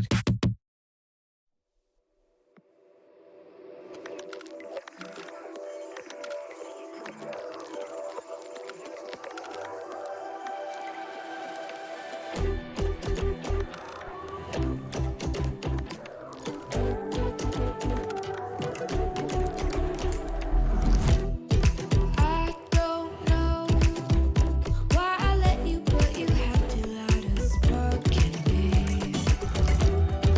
Lost control, falling over, getting pulled in by your gravity. Thought that I had figured it out, never felt it rationally, but this sense of urgency has me wondering. Thought that I had figured it out, nothing could get through to me, but this kind of chemistry has me wondering. When you're not around it, all goes black and white. How come I'm not seeing in color?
What is going on, everybody? Welcome back to the Nemesis Gaming League, where the grind continues. It's your boy Merely here, joined by the one, the only, the man I've had the pleasure of casting with quite a bit. I feel like we're getting our chemistry down pat. What's going on, Gallium? Oh, I'm just so excited to be here. It's another great day for Nemesis Rocket League, and it's Chimeras versus Distortion, and I'm just excited for some more Nemesis Rocket League. Absolutely exciting as always. Like you mentioned, we do have the Chimeras going up against Distortion here. A little bit of an underdog story here, definitely.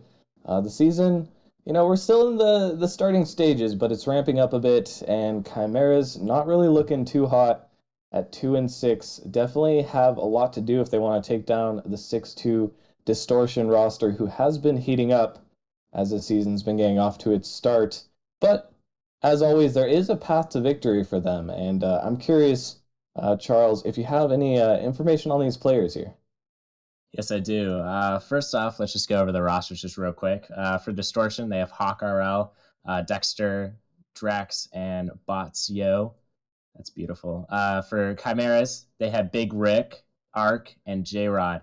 And one thing I noticed from both these teams, so for Distortion, Hawk RL is second in the rival league for total score, which I think is very impressive. So he's definitely a player to look out for on the Distortion roster. And Chimeras, none of their players are in the top 15 for total score wins or goals or anything like that. So definitely a different roster than the Chimeras. But, hoping the Chimeras can surprise me a little bit with their performance.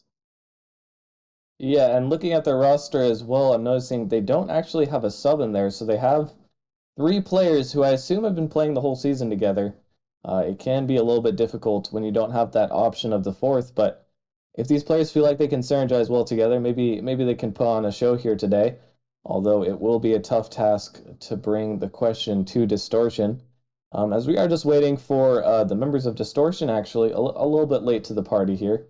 We'll be getting this one underway shortly, as we are looking once again the records. Chimeras at 2-6, looking to turn things around here.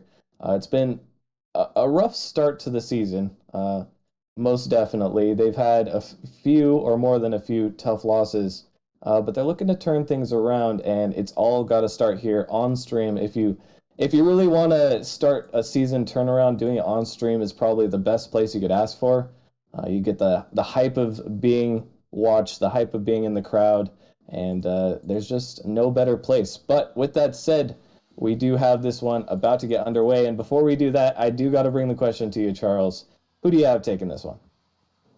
Chimeras in a sweep. Too easy. Oh, really. Too easy. Chimeras in a sweep, you say? Correct, yes. Okay. I've heard some bold predictions before. But most of the predictions I've actually heard from you before have been quite on point, so I'm curious to see how this one plays out. I don't think I know very many other people who would have predicted that, but I am willing to see how this one plays out. If you do indeed turn out to be correct, that is just probably one of the most legendary predictions we've seen on this stream. But with that said, it's time to get it's time to get into some Rocket League. We'll see if that prediction can come to fruition. As things are starting off here, Ark gonna try to get this one up to J-Road.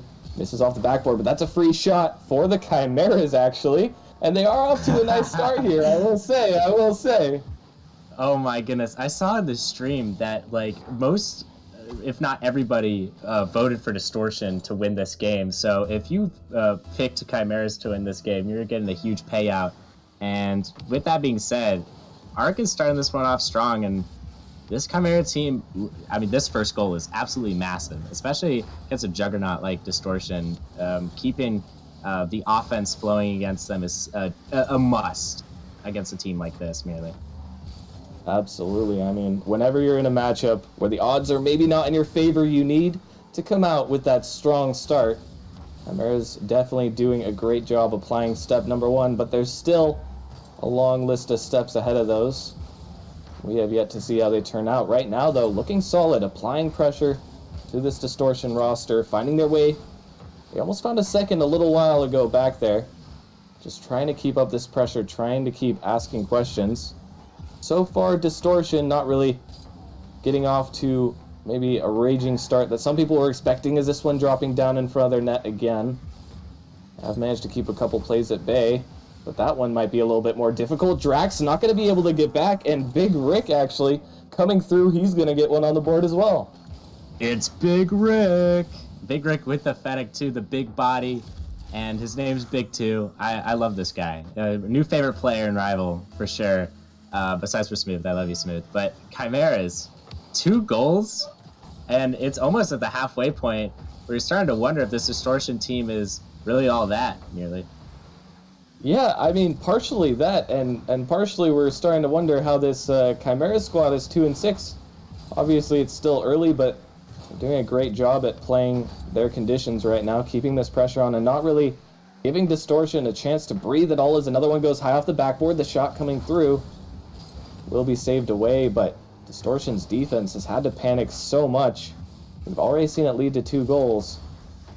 And maybe they're just warming up, or maybe right now they're getting a little bit shaken with seeing how well Chimeras are playing the redirect into the pass, and Arc finishes it off. One thing I've noticed about J-Rod is this kid can absolutely just put it where it needs to go. I've seen in just this first half of this game alone, him putting balls off the backboard, off the sidewall, really setting up his teammates well. And that's just another prime example of that, and Arc just finished it off. Arc with 2 goals on 4 shots. I mean, this Chimeras team is looking to take this one, but not without a little bit of a fuss. Dexter going to get one for the Distortion roster. And Distortion grounded just a little bit, brought back to the reality that they are facing a tough opponent, as Distortion will be able to get one on the board. A little bit of a defensive misplay there on the Chimeras end, most definitely. Distortion will be able to take that one. Now the Chimeras just hoping not to let momentum get away from them, as there is still slightly over half the game remaining. Plenty of time for a comeback by Distortion. We'll see what the Chimeras have to say about that. So that one sent long into their half. Big Rick getting it up to Arc, who tries to make the read, goes for the wall read instead. Opts to leave it back. That's actually just a wide open net. Arc gonna slot that one in, and you know, I'm starting to see a theme. At first I thought it was just 1 mistake, 2 mistakes, but Distortion really letting in a lot of space here. 1 mistake, 2 mistake, red mistake, blue mistake is exactly what we're seeing under this Distortion team. And honestly, I just not really impressed with Distortion so far. I feel like it has to do with a little bit of stream nerves. I'll give them credit. This first game is stream nerves, but if this happens again in game number 2, then we're going to start to see a little bit of a problem emerge from this Distortion roster. This could be a continuing problem, as Arc's going to put another one back in the net to continue this lead. Oh my. And this is another one where you just feel like it never should have been an issue. Drax on the goal line seems like some sort of miscommunication about who should go for that ball. Neither player ends up going, and if the ball's rolling across your net, I mean, the Chimeras aren't going to let that one pass up. They're not happy with just 4 goals. They'll add a 5th one to that. Now seeing the tide turn even further in Chimera's favor, is they're going to get another one. And I mean, it just looks like they're in free play right now. I don't really know what's going on with Distortion. Honestly, I try to look away for a moment, and every time I look back, it's just another Chimera's goal. This is getting a little ridiculous, especially for Distortion. And if you're Distortion, you're going to want to save face a little bit in this game 1. Maybe get a goal or 2, you know, get that momentum for the next game. As I always say, you know, momentum is so crucial, especially in games like these. If you have that momentum, it's basically like you like to always quote, like a pendulum. You know, it swings back and forth, but when the pendulum swings in your favor, you can really do a whole lot with it. And right now, the Chimeras are having that luxury, merely. They definitely are. I mean, right now, I think this pendulum is defying gravity, as it's barely swung at all in Distortion's favor. I mean, I don't want to be too harsh on them in only the first game. We could talk about inconsistency, but this is something that you would not expect to see from a 6-2 rival team. You just struggle to wonder what's going on. With a minute left, it's not likely they're going to be able to find this one, but they're going to have to look ahead and see really what is going wrong. It seems like they just aren't communicating well to start things off. Whether it's comms or just practical application, that's the issue. As another one going to be added to the tally, and we are seeing a Brazil in our first game. I mean, what is going on? This is absolutely ridiculous. And Big Rick gonna put another one in the back of the net. I'm just, I don't. This is just making me look like the smartest human in existence right now. In game one, right here, game two is definitely gonna tell us about more about these two teams than this game one is. And I'm kind of worried about the Chimeras because I'm worried if they're gonna have the stamina to keep this pace up as much as they have. If not, they should probably play a little more conservative. Save their energy and get off to a start, the same kind of start that they got off to in game one and game number two, merely. I'm going to be perfectly honest. I mean, I want to give credit where it's due. Chimeras have not been making very many mistakes at all. But other than that, it hasn't really seemed like they're doing very much that is special. As Distortion going to finally get one back, they'll prevent the Brazil from being the final scorer. But, I mean, it's really been all on Distortion in this game number one. There's not really much to say. Chimeras have been playing solid, but they have been allowed so many opportunities that they really shouldn't have. Yeah, and I think, honestly, 4 of their 7 goals have been just absolute miscommunication from Chimeras, or from Distortion, rather. I feel like it's a mix of miscommunication and nervousness. Being on stream, and I don't know if they've been on stream before this season, but if they haven't, this is probably a shock to them, coming into stream your first time, and it's a little bit, shaky a little bit. And I've seen some passes that are falling short. I'm just not seeing enough from this Distortion roster and the communication, the teamwork department. Once you got the teamwork down, man, it's smooth sailing. But until that point, just got to see more from them going into game 2, obviously. And Chimeras, if you're going to want to keep this up, you got to keep applying that pressure on offense and forcing them to make mistakes. I will say I don't think we've seen the last of Distortion. If this game 1 was any indicator of how the rest of the series will go, I don't really see Chimeras being as dominant for the rest of the series. I mean, I could be completely wrong. I think a lot of us were wrong going into the first game of this series. If someone told you just the numbers of the scoreline, I think most people would assume it was Distortion with 7. But Chimeras coming out swinging and really taking it to Distortion. Maybe they just didn't anticipate this kind of resistance. And in this scenario, Charles, I mean, this is the point where you have to go back to the drawing board, kind of re-examine, maybe realize, okay, we thought they were a 2-6 team, but they could actually play Rocket League. And I mean, in that situation, once the panic resides, then you can end up in a lot better spot. Oh yeah, of course. I think game 2 is a big adjustment period for Distortion, and Chimeras, the biggest mistake they could do right now is make too big of an adjustment. They can make little adjustments of how they're playing right now, but do not change the pace and the speed of which you are playing, because you are throwing this Distortion team off the rails right now. And we'll see if this continues heading into game 2. Really.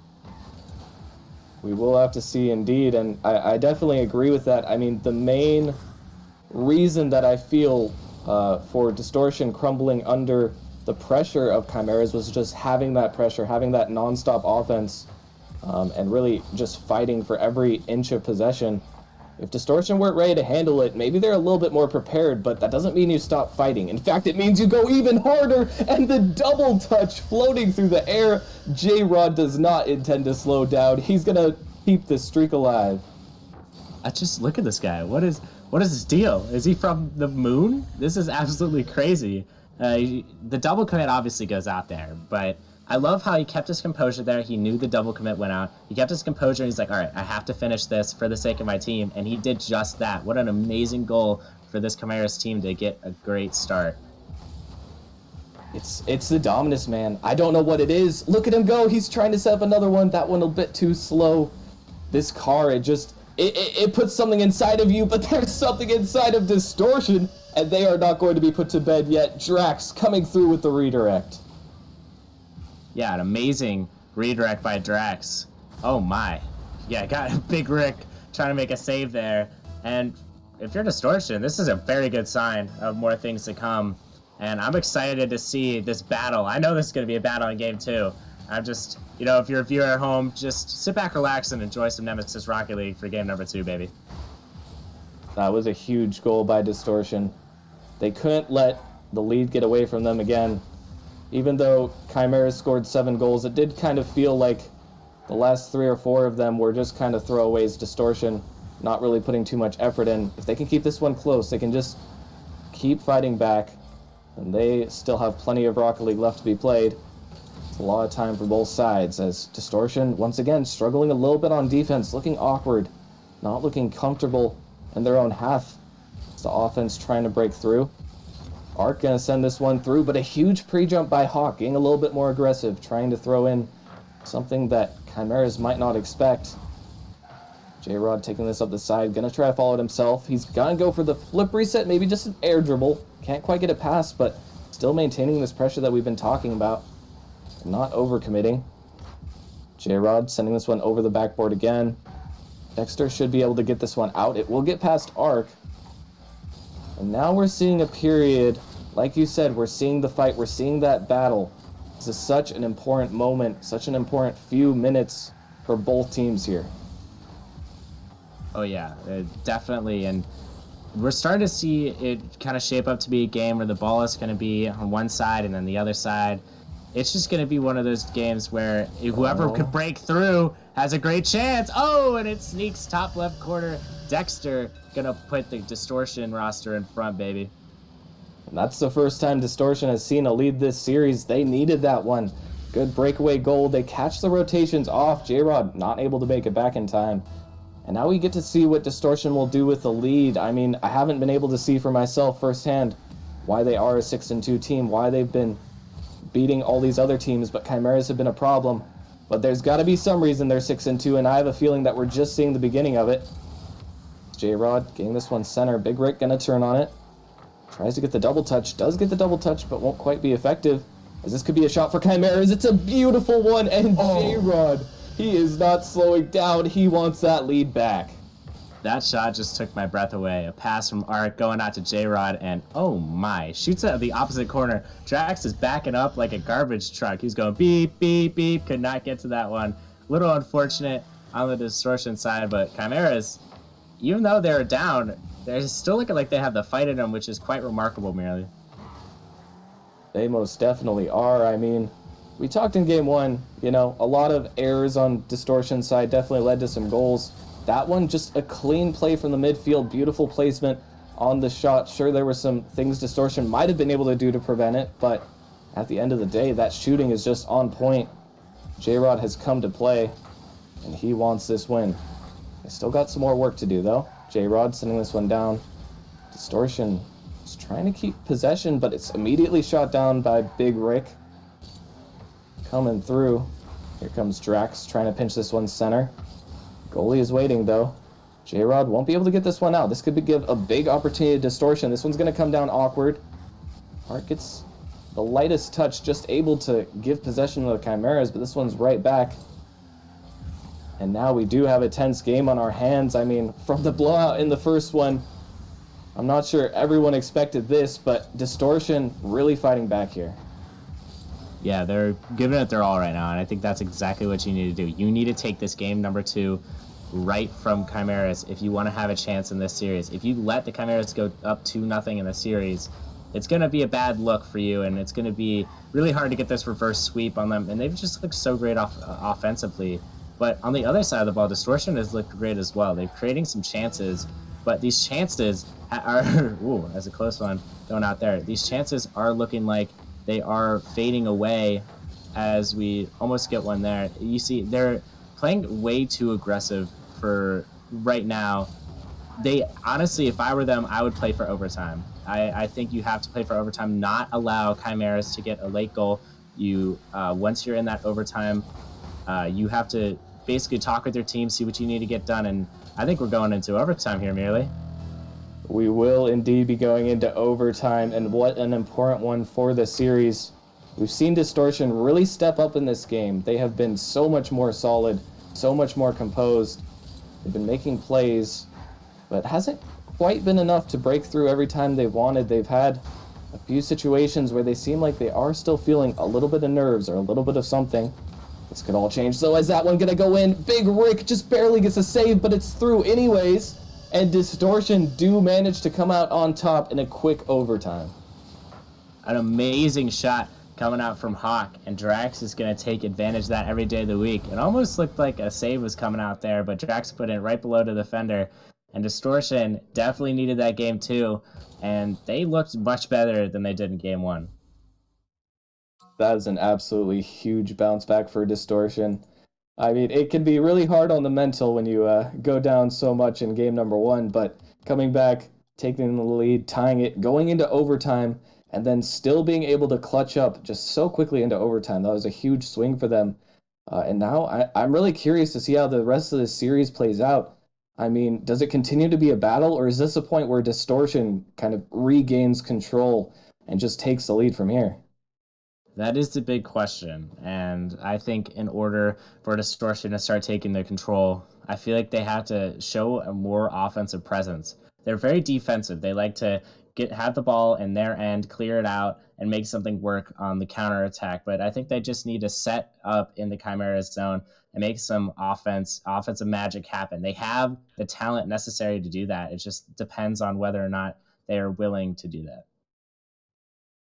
And I have to agree, like I kind of touched on a little bit before the end, but Distortion had some really good opportunities even before the overtime began that kind of went to waste because they weren't willing to push up and take hold of those ones. And maybe it was a little bit of nerves from getting stomped in game number 1, or maybe that's just how they like to play their play style. But either way, I would love to see a little bit more aggression from them. I mean, we know they have the mechanics, we know they have the skill. We've been able to see it out of them. I'm not really sure what to expect in this game 3, though. Basically back to an even score, as it's now a best of 5 turned into a best of 3 as it's 1-1. Distortion will start off with the pressure. Quickly cleared away by Arc, however. J-Rod coming through with the double touch off the ground. It's a huge block from the Distortion defender. And now it is the Chimeras who are in trouble. That one's going to sneak past, and already Distortion getting an early lead. It's an excellent play coming out from Distortion. Hawk right over to Dexter, and J-Rod, a little unfortunate there. He looked like he almost had it, but unfortunately the ball just sneaks right past him. And started off strong. This Distortion team is definitely changing the script here. I don't know if Rockerman put in more pages to this script, but it's definitely looking a little dangerous for the Chimeras right now. It definitely is, but they have a huge chance here. The 2v1 opportunity, but they couldn't quite get there fast enough. Chimeras now, you know, they kind of rolled through game number 1, and that could be a blessing and a curse when you start to realize that the team on the other side of the pitch is not just going to let you hit the ball into their net 7 times in one game, every single game, although this could be huge. Arc can't quite 50 through. Distortion defense holding strong, and in fact continuing to press against the rising tide. Dexter can't get to this one. J-Rod tries to take a pass, but it's shut down once again. Art getting demoed out, and that's a nice pass across, but Big Rick not quite able to make anything work with it. J-Rod off the ceiling to Hawk. Dunked completely out, and this one's going to be off the backboard. Maybe scoreable. Distortion, once again, not opting to go for it, not opting to take that risk. They like to play cautionary. And it did work well in game number 1 where they were letting goals in, but now that they're getting their defense down, Charles, I mean, they can, if they get 1 goal lead and they just want to sit on it, their defense seems to be good enough now that that is entirely possible to win games. Oh yeah, 100%. This Distortion team, their defense is like absolutely incredible right now against the Chimeras, and that's saying a lot because they got 7 points netted against them, and I feel like most of those were just mistakes. So they limited their mistakes. They worked on playing. I feel like a more loose but also tight defense at the same time. They spread out, and they're starting to really boom the ball, give it to their team, and set up in the offensive zone, which is exactly what you want to see from them right now. And honestly, the name of the game for them is not allowing any silly goals at this point. And it's been a while since we've seen one of those. Even in game number 2, Chimeras scored goals, but they were the kind you had to work for. I thought I was about to eat my own words there. That one almost ended up in the back. It might still. Hawk just barely in position. Chimeras not able to put anything in the back of the net, and now miscommunication in the midfield. Hawk will send the ball back into their possession. multiple players up for this one. So it will be grounded. Big Rick trying to make a dribble happen. It's Dexter looking for this play up high. The ball will be sent back to the ground. Now it's Chimera's looking for possession. J-Rod goes for the pinch, but couldn't even make contact with that one. Unfortunate. I would love to see a good pinch goal. I mean, just a side note for that. I feel like I've never really casted a game where there was a good Cuxer pinch. I think, merely I would have to agree. I don't think I've seen any pitches at all going into the net. And oh my goodness, J-Rod, just have yourself a day, buddy. Wow, what an amazing goal. And what we are going to see going into the net is another J-Rod goal coming through with the dominance. Just gets past the defender. Just a little bit of a slow shot, but you don't need it to be that fast when you position it well. Distortion players not in position to save that one. J-Rod will add another one. So far he's been creating some real problems, and he will continue to do so, it seems, as the series progresses. Now back at an even scoreline, and Chimera's looking to get revenge for that game too, perhaps. They've still got a lot of Rocket League to play to get there. Hawk can't make contact with this one. Dexter and J-Rod both up. Clash in the midfield, but the ball is sent into the Chimera's half. That's a huge demo arc. Gonna get back just in time. There have been a lot of these moments so far. Both defenses kind of scrambling. J-Rod looking for the dunk. And that's not a good challenge. You have to jump there or make something happen. Wait, it's not in yet. Wait, it's still not in. It's still not in. And the ball will not settle. Just constantly hitting the crossbar. And oh my goodness. I mean, I don't know how it's not 2-1 right now. I didn't see anything. Nothing happened. I don't know what you're talking about, really. That was a little unfortunate. I had to clean my glasses after that one. 2 shots off the crossbar there. You got to capitalize on those chances, obviously. I mean, Chimera's basically laid the food out of the table and you just didn't eat there. What are you, starving yourself? Come on, Distortion. Be better. But yeah, I feel like, honestly, Distortion has looked like the better team in this game 3. And if they end up going into overtime, could be looking for some more overtime heroics coming from one of their players. And I'm just wondering at this point, who do you think in this overtime? Hold on, let's let it go into overtime first before we. All right, who in this overtime do you think is gonna be the game changer, Melee? Well, the thing is, Distortion has looked like the better team. I would agree with that point, but they haven't had the same goal-scoring potential. Although they might be able to get it back right here. Drax just coming through, and another super short overtime win. The strangeness continues as Distortion taking forever to score goals when it's regulation, but immediately puts them away in overtime. Yeah, good stuff. Wow, I mean, Distortion. Just I feel like the cause for that goal is the bumping and the really fast play in the offensive zone. They were all 3 there, and they were all part of the play, and I think that's what really they caused the goal there. Yeah, great game from everybody on the pitch, obviously, but Distortion getting that huge win. And did Drax score in overtime last game? I feel like he scored overtime last game, and I think he scored here. So, I mean, hey, if that was actually the case, Drax, overtime hero twice in a row, good stuff. You love to see it. Hey, if you're only going to score 1 goal a game, not saying that's the case, but if you were only to score 1 goal a game, then in overtime would be the ideal position to score it in. That's some pretty good game impact right there. And Drax, he heard me answering your question. I guess he didn't like it, so he wanted to answer your question himself, and that he did. Distortion, I mean, when they're just not letting in goals left and right, they look so much more solid. The Chimeras, meanwhile, there was at one point where you felt like they shouldn't have really even gone to overtime. Distortion, or Chimeras, excuse me, made a clear overcommit, a clear mistake that should have been a goal. Distortion just having, a novice moment, not able to put the open net away. But it seems like Chimeras are more full of mistakes in these later games, and Distortion just playing solidly just doesn't even need them. They're just going to control the game regardless.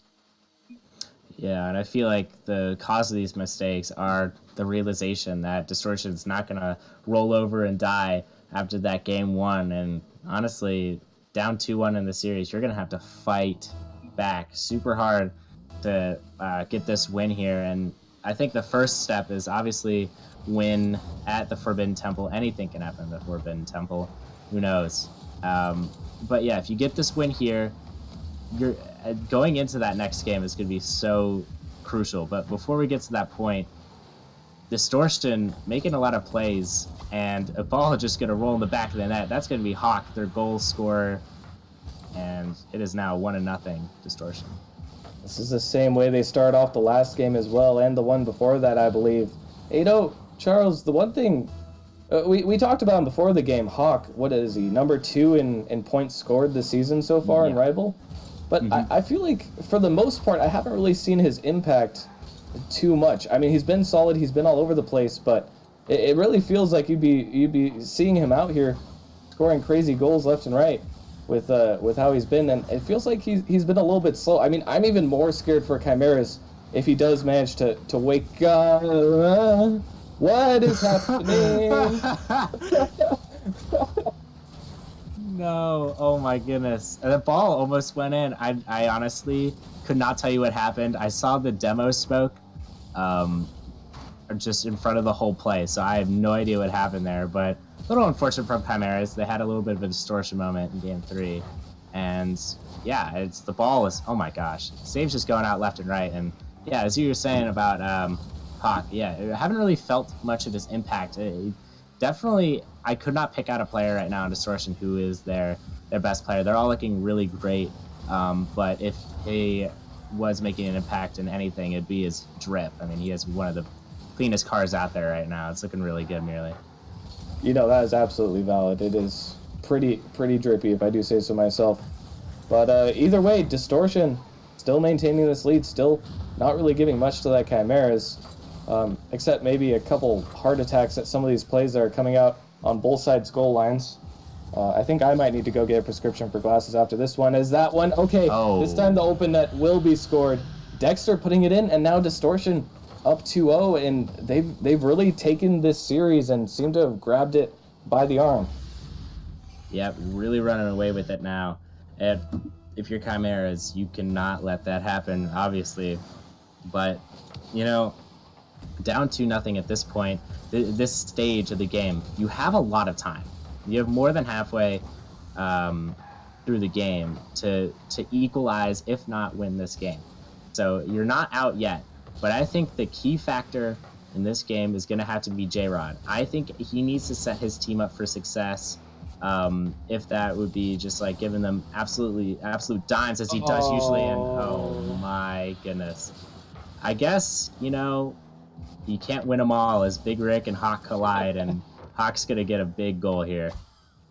That is truly unfortunate. Not what you want to see if you're a Chimeras fan. But I have a bone to pick with that, because my man J-Rod, he's been out here giving it his all. I mean, he has been scoring goals. He's been pretty much the only one scoring goals in these games that Chimeras are barely losing. I feel like J-Rod is playing pretty well, all things considered. I think it's really his teammates who need to step up, and they will step up indeed. More panic on the goal line, and this time it does result in an explosion. Another goal going back, finally in the way of Chimeras. I meant more so J-Rod just absolutely just dominating, just forcing his will upon the whole game is more what I was saying, and he definitely did it there. Is Big Rick just going to have an absolute floater to put that one in the back of the net, and it's looking, there's some light at the end of the tunnel for Chimeras. But you cannot speak too soon, as almost a defensive mistake. Yeah, they, as well as playing great offense, you have to play at least some defense if you want to take this one into overtime, if not win it merely. Defense wins champions. What wins championships? It makes you a champion. Gosh, but I mean, you're absolutely correct. The Chimeras, it really feels like in game 1. The reason why we didn't see the cracks in their defense is because they never really had to play defense. I mean, they were just in the offensive half 24/7. And Distortion hasn't really let them get back to that point later on in the series. They have been clinical at maintaining this midfield battle and winning more often than not. When Chimeras do have to play extended defense, it seems like it results in a goal more often than not. However, like you said, still plenty of time. 1:20 Not a ton, but enough to get at least 2 goals here. Is Hawk going to take this over to just J-Rod back, but remains calm. Carries the ball through the corner. We'll try to get this one out as well. That's a decent 50, but Hawk is waiting for it. It's going to go high over. That's a double commit, and the ball is perched up right in front of the net. Big Rick will manage to get back. But they won't be able to manage stopping Distortion's offense entirely. Hawk going to try to control this one. Going through the corner, and I mean, with 2 minutes left, I don't know if Chimeras have it left in them. Yeah, it's definitely going to be a close one. They need to get a goal right now, and to at least give them a chance to get that third tying goal. Who knows if it'll happen, but, you know, these last 30 seconds, buckle up, people. It's going to be one heck of a ride. Oh, boy. And with time ticking away, it's not looking great for Chimeras. They need even just any little sort of offense, but they can't really find anything. A back pass will keep the ball firmly in possession. Hold up, though. Chimeras, maybe one chance, and with that ball sent away, that should secure the victory for Distortion after an unbelievable game one. I mean, it looked like 2 completely different series. Distortion just never letting go of the throttle after that early loss, and they will manage to take this series 3-1. Yeah, you know, I went from looking like the smartest man in the universe to one of the dumbest. It's okay, guys. Yeah, Distortion, what a great win. Absolutely critical win. I mean, to come back from a 7-2 loss in game 1 and just win 2 games in overtime in a row and then a 3-1 game in game 4, absolutely incredible. The amount of sheer will you have to have is crazy. And honestly, just big props to everybody in this Distortion roster. And on that roster, I cannot pick out a single player who I thought was better than any of the other players. They all looked absolutely great. I know Hawk is the points leader, but I, you know, kind of disappointed I didn't see more from him. I wanted to see like a double tap, you know, musty, you know, flip reset out of him. You know, a little disappointed, but that's okay. Maybe next time, but really, I mean, these 2 teams look absolutely phenomenal, and I'm just excited to, you know, just see some more action in the future. Oh, most definitely. I don't think that's the last we'll see of Distortion, not by a long shot. I do know there was someone, maybe a few people claiming Distortion is the best team and rival. I don't know the accuracy of that statement, but they looked pretty good in games 2 to 4 of this series. I will say, I don't know exactly what happened, if they just decided to sit up or turn on their monitors, but whatever it was, they did a fantastic job. And yeah, that's going to do it for the games for tonight. But before we go, a couple of shout outs. First of all, I'm going to shout out myself because why not? 29 months in Nemesis. That is a long time. Jeez, I did not know it had been that long. That's almost 3 years. So pardon me while I have an existential crisis. But I've been around for a while, had a lot of fun. And we are also going to be shouting out the premium subscribers of Nemesis. If we could get that up on the board real quick. Big thank you to all you guys for supporting the league, the real MVPs out here, doing the Lord's work, keeping Nemesis up and running. You love to see it. Good stuff. Good job, Absolutely guys. do love to You're see the it. real I'll get MVPs. Snaps, gallery guys. clap. Yeah, snaps. Yeah, let's get some snaps out going out here. For real though, thank you guys so much. We could do it without the community. It's all a part of the team effort. Thank you to everyone. And yeah, that's gonna wrap it up for this one. Few interesting series on our hands. That one started out interesting, and I'd say it ended interesting, if not for the underdog, unfortunately, losing in the fashion that we kind of expected, the gentleman's sweep. But good stuff. Thank you everyone for watching and supporting. We will be back on Wednesday, once again, same time, 8 o'clock p.m. EST, and we will see you guys then. Take care.